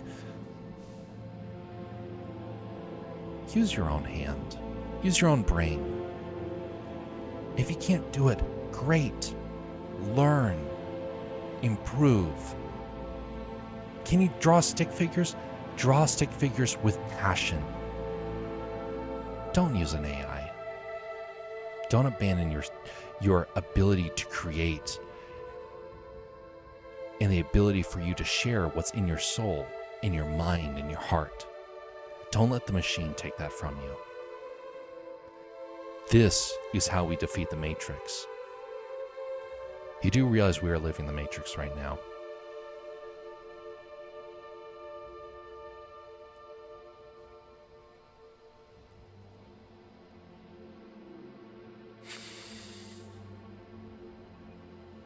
People will adapt somehow. Will they? Trust the government. You know, the government's actually turning on AI. A couple of them are. I actually know some places that are doing that. They're actually starting to pull back. They're like, oh my goodness, we have opened Pandora's box, and they're quickly trying to put it back in. Places that aren't doing it are businesses. Government's waking up. They know the damage. They've seen the damage. The reports have started coming out, and people are actually being recorded as becoming dumber as a result of AI. You can't have a country if everybody becomes stupid. And AI is doing that. But there's something I want to mention about adapting. Maybe society will help to be raised and people won't need to work anymore. That won't happen. That won't happen. I can promise you beyond a shadow of a doubt, that is impossible. Here's the reason why. Okay? Let's go down this path. Because nobody in the media is actually acknowledging this. Okay? This is actually very, very, very, very, very important. All right. Let's say we got green. Okay? Green is going to represent money. Okay? Here's a big stack of green money over here. It is owned by Evil Man over here. Evil businessman. Oh, he's so evil. He's so red. There's you. Little man over here. Up until now, there was a requirement. Evil Man, if he wanted to get more power and more money, he had to actually give you some money so you would work for him. You had your money and you were able to buy little things. Things like a house, in which you were able to also get a car so you could go to work and actually work for your employer. You were able to have a family.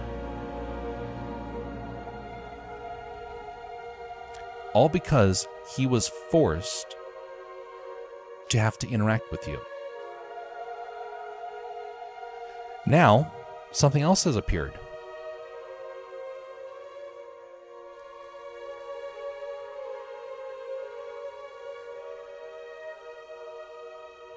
The robot has appeared.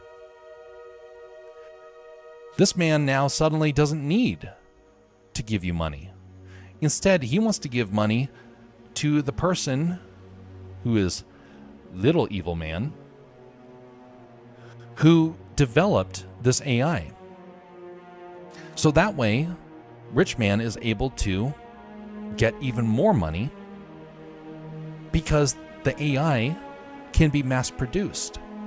The machines can be mass produced. Why does he need you? You know, this is actually happening right now. The money is drying up. People are being paid less percentage-wise than what our parents were given. And as such, a lot of people aren't having as many kids. In fact, a lot of people aren't having any kids whatsoever. There's people that are losing their cars. There's some people, like myself, that can't even own a home. Some people don't even have a wife. Why does he need you? If this guy will give him all that he wants.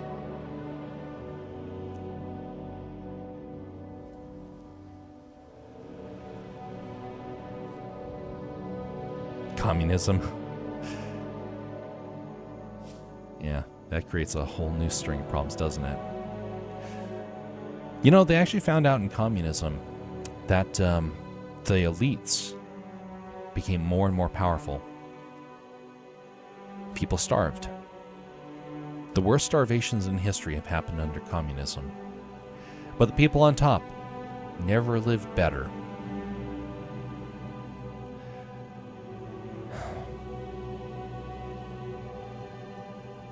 Not sure the art style suits that piece. Indeed, indeed.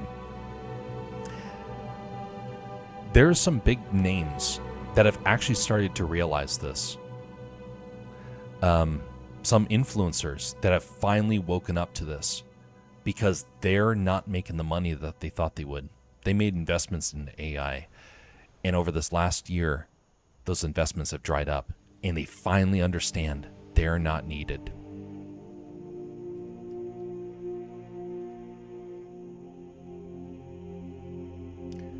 You know how you fix that?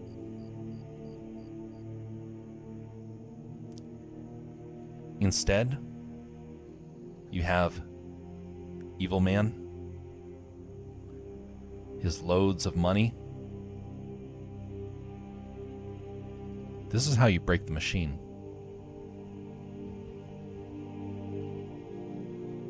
There's you over here.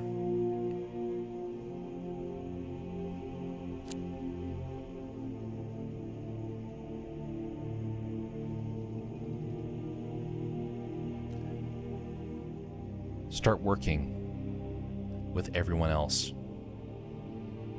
Refuse to be a slave. Build a community together. Learn trades. Trade. You don't need evil man's money. You don't need his machine. You need your brain. You need your heart, and you need your soul. That's how you beat it.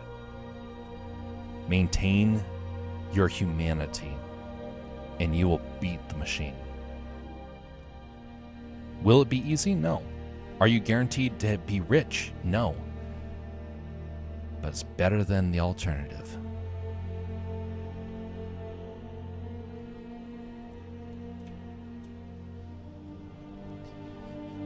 If you read the papers that a lot of these people put out there, they openly say that they don't need people.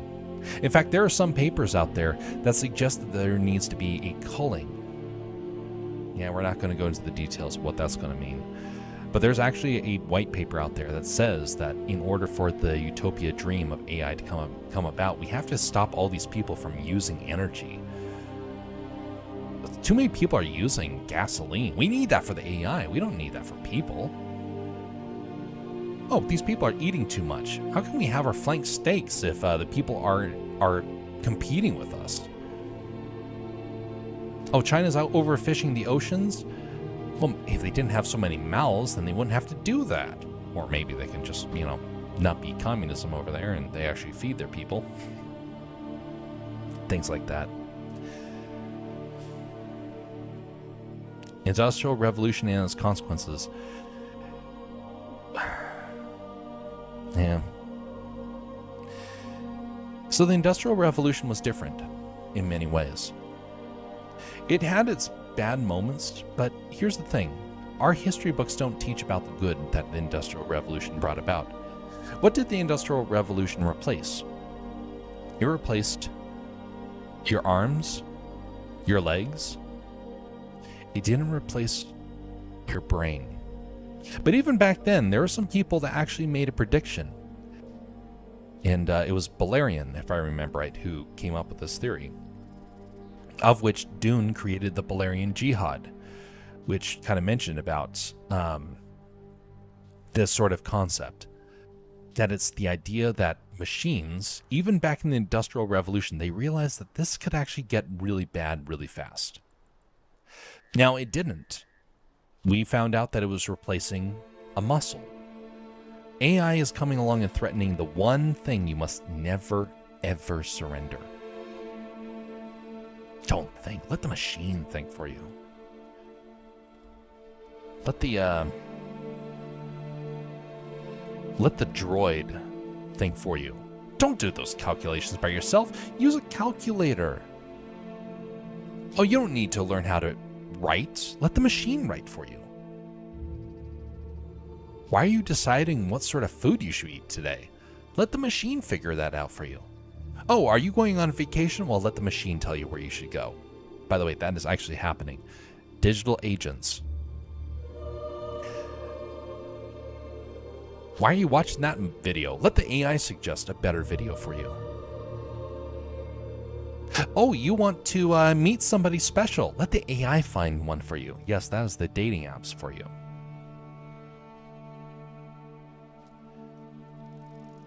It doesn't matter what sort of culture you have if your heart and your soul is destroyed. This thing right here is not going to help your future. Sci-fi stories all over the place have warned us about this, and we're already seeing it happen. Our lives are not better. Our lives compared to our fathers and our forefathers, any other time in history, they've been better off, except maybe the Black Death. But see, the thing is that illness is one thing. We are facing something far worse. And we need to embrace one another and say, no, I'm not going to abandon you. I'm not going to reject you. I may disagree with you, but I'm not going to reject you. I'm not going to cast you aside. You know, a lot of companies and governments throughout the world fear that. They don't like the idea that people actually care for one another. In fact, there's actually areas in China where they will investigate you if you show mercy. If you show up and help somebody who just got hurt, you will be investigated. If you show charity to somebody that the state deemed unworthy, you will be investigated.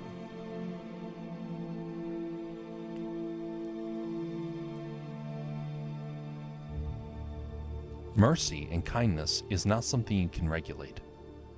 But you can regulate one thing, and that's one thing that the governments need to do. They need to regulate the consolidation of power. That's what AI is threatening. That's what communism did. That's what the Industrial Revolution did. That's the one thing that I can guarantee all those things messed up in. It's the consolidation of power to a very small number of people. Why are you making brooms? There's a factory that makes that. That's the problem. But we have the ability to break free of that. That's by choosing local.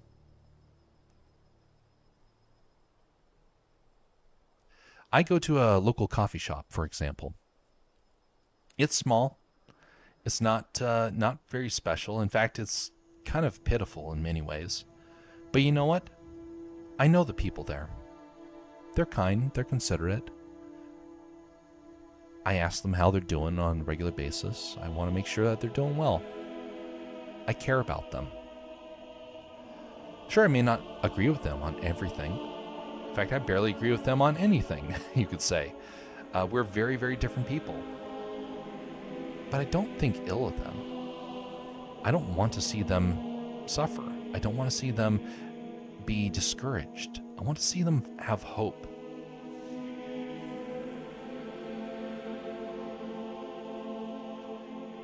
So regardless of what path you take with AI, remember that there are people in this world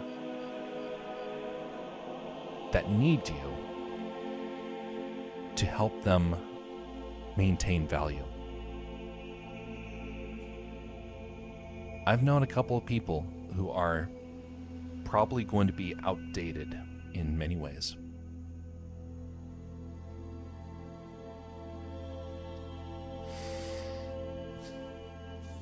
There's a man that I know. He's a simple man. He can't do programming. Golly, he can barely tie his shoes, you could say. What's someone like that going to be like in this new world of AI? He's not going to be considered worthy.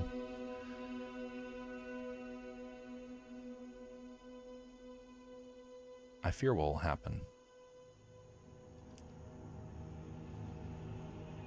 I had a relative that I never met, but I remember hearing about his story. The guy could only make orange crates. He didn't have any sort of skills. He didn't have any sort of great learning. All he did for his work was make orange crates. Someone like that would struggle severely. We're talking about a generation of poverty like we have never seen. Because up until now, they still had a place in our society. Even though it may not have been glamorous, they still had a place. We all have a place, currently. But that is quickly disappearing. So just be forewarned. If you're willing to turn on somebody and say, you know what, you're not needed anymore, remember that you yourself might actually find yourself in that position one day. We all need to stand together in this moment. And we'll see what happens. But anyway, I've rambled enough on this. You know my position, and I have stated it a dozen times over these months.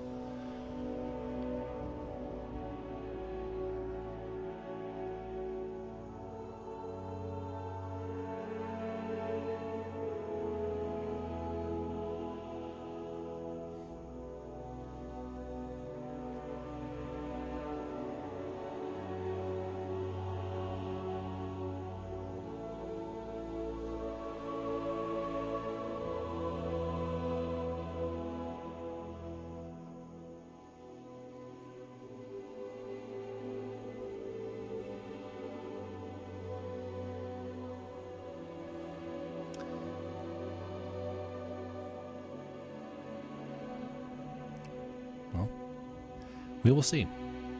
Time will tell. People have to take different paths.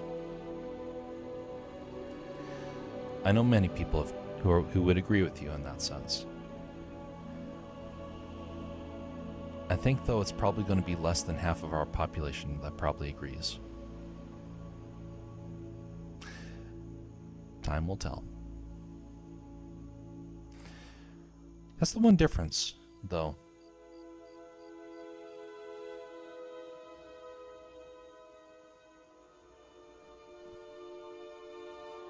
That's one thing that the elites will never truly be able to understand. The ability to still care, even though you disagree. The ability to still wish well, while still disagreeing.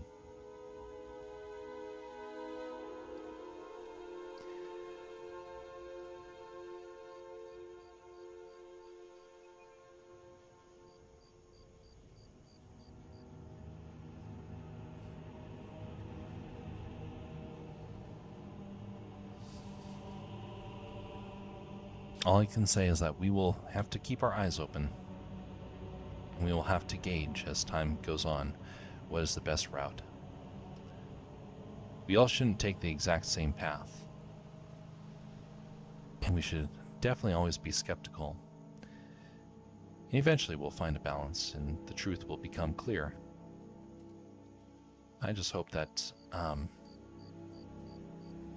some of the terrifying things that people have theorized don't come to pass. Time will tell.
Three vector layers are super cool. Using them the first time in It's promising. Thanks for explaining them to me. Glad to contribute. Hopefully you find some good use for them.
That floor turned out pretty well.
You know, I really should be calling it an evening. We've done a lot of streaming over the last day and a half.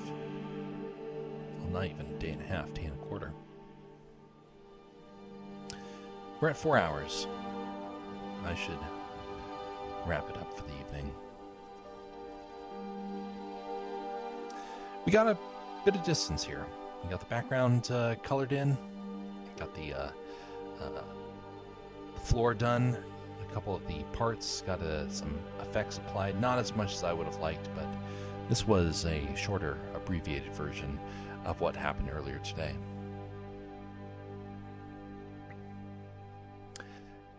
We might be doing some of this tomorrow. We'll see. If nothing else, we'll be doing some more on Monday. My goal is to try and do more streaming. I used to be streaming almost every day. I might start adopting that again. It might take a little bit for me to try and do that, but we've done a lot of streaming last day. Total of 13 hours. 13 hours of streaming in a little over 24 hours. Yeah, that's a lot. It's kind of strange. Usually my voice is shot after that much time. After even just 5 hours. It has held up for the entirety of this time. That's kind of interesting to me. Happy blessing. Anyway, we're going to wrap things up. We're going to do a raid on the Twitch side. Rumble side is not going to be getting a raid because right now I'm the only person over there, so we are going to close it out. Let's see, Twitch. And by the way, folks, if you find anything of merit, could you like the stream? And if you didn't like it, I understand. I say a lot of controversial things, so feel free to dislike it if you so desire. At least you understand kind of where I come from in a lot of ways, so hopefully it was something that was educational in some ways, and we will continue this discussion sometime in the future. There's something else I want to try and cover in the future, and it actually has to do with family and the danger that it poses, what AI is threatening to it. Because I actually think it's a very, very important thing that needs to be done. We will be evaluating it at that time, but that will probably be a couple of days from now that we actually address that. Anyway, we're going to call it there. I found a place that we can raid, so we will be ending the stream after that, but we'll set off the raid once we get to the end screen. Have a very pleasant evening and morning, everybody. Just a reminder, regardless of where you fall on the position of AI and automation, regardless of what happens, don't let it prevent you from being civil to one another. Spread that civility to your family, your friends, in your community. Until next time, folks, have a very pleasant evening.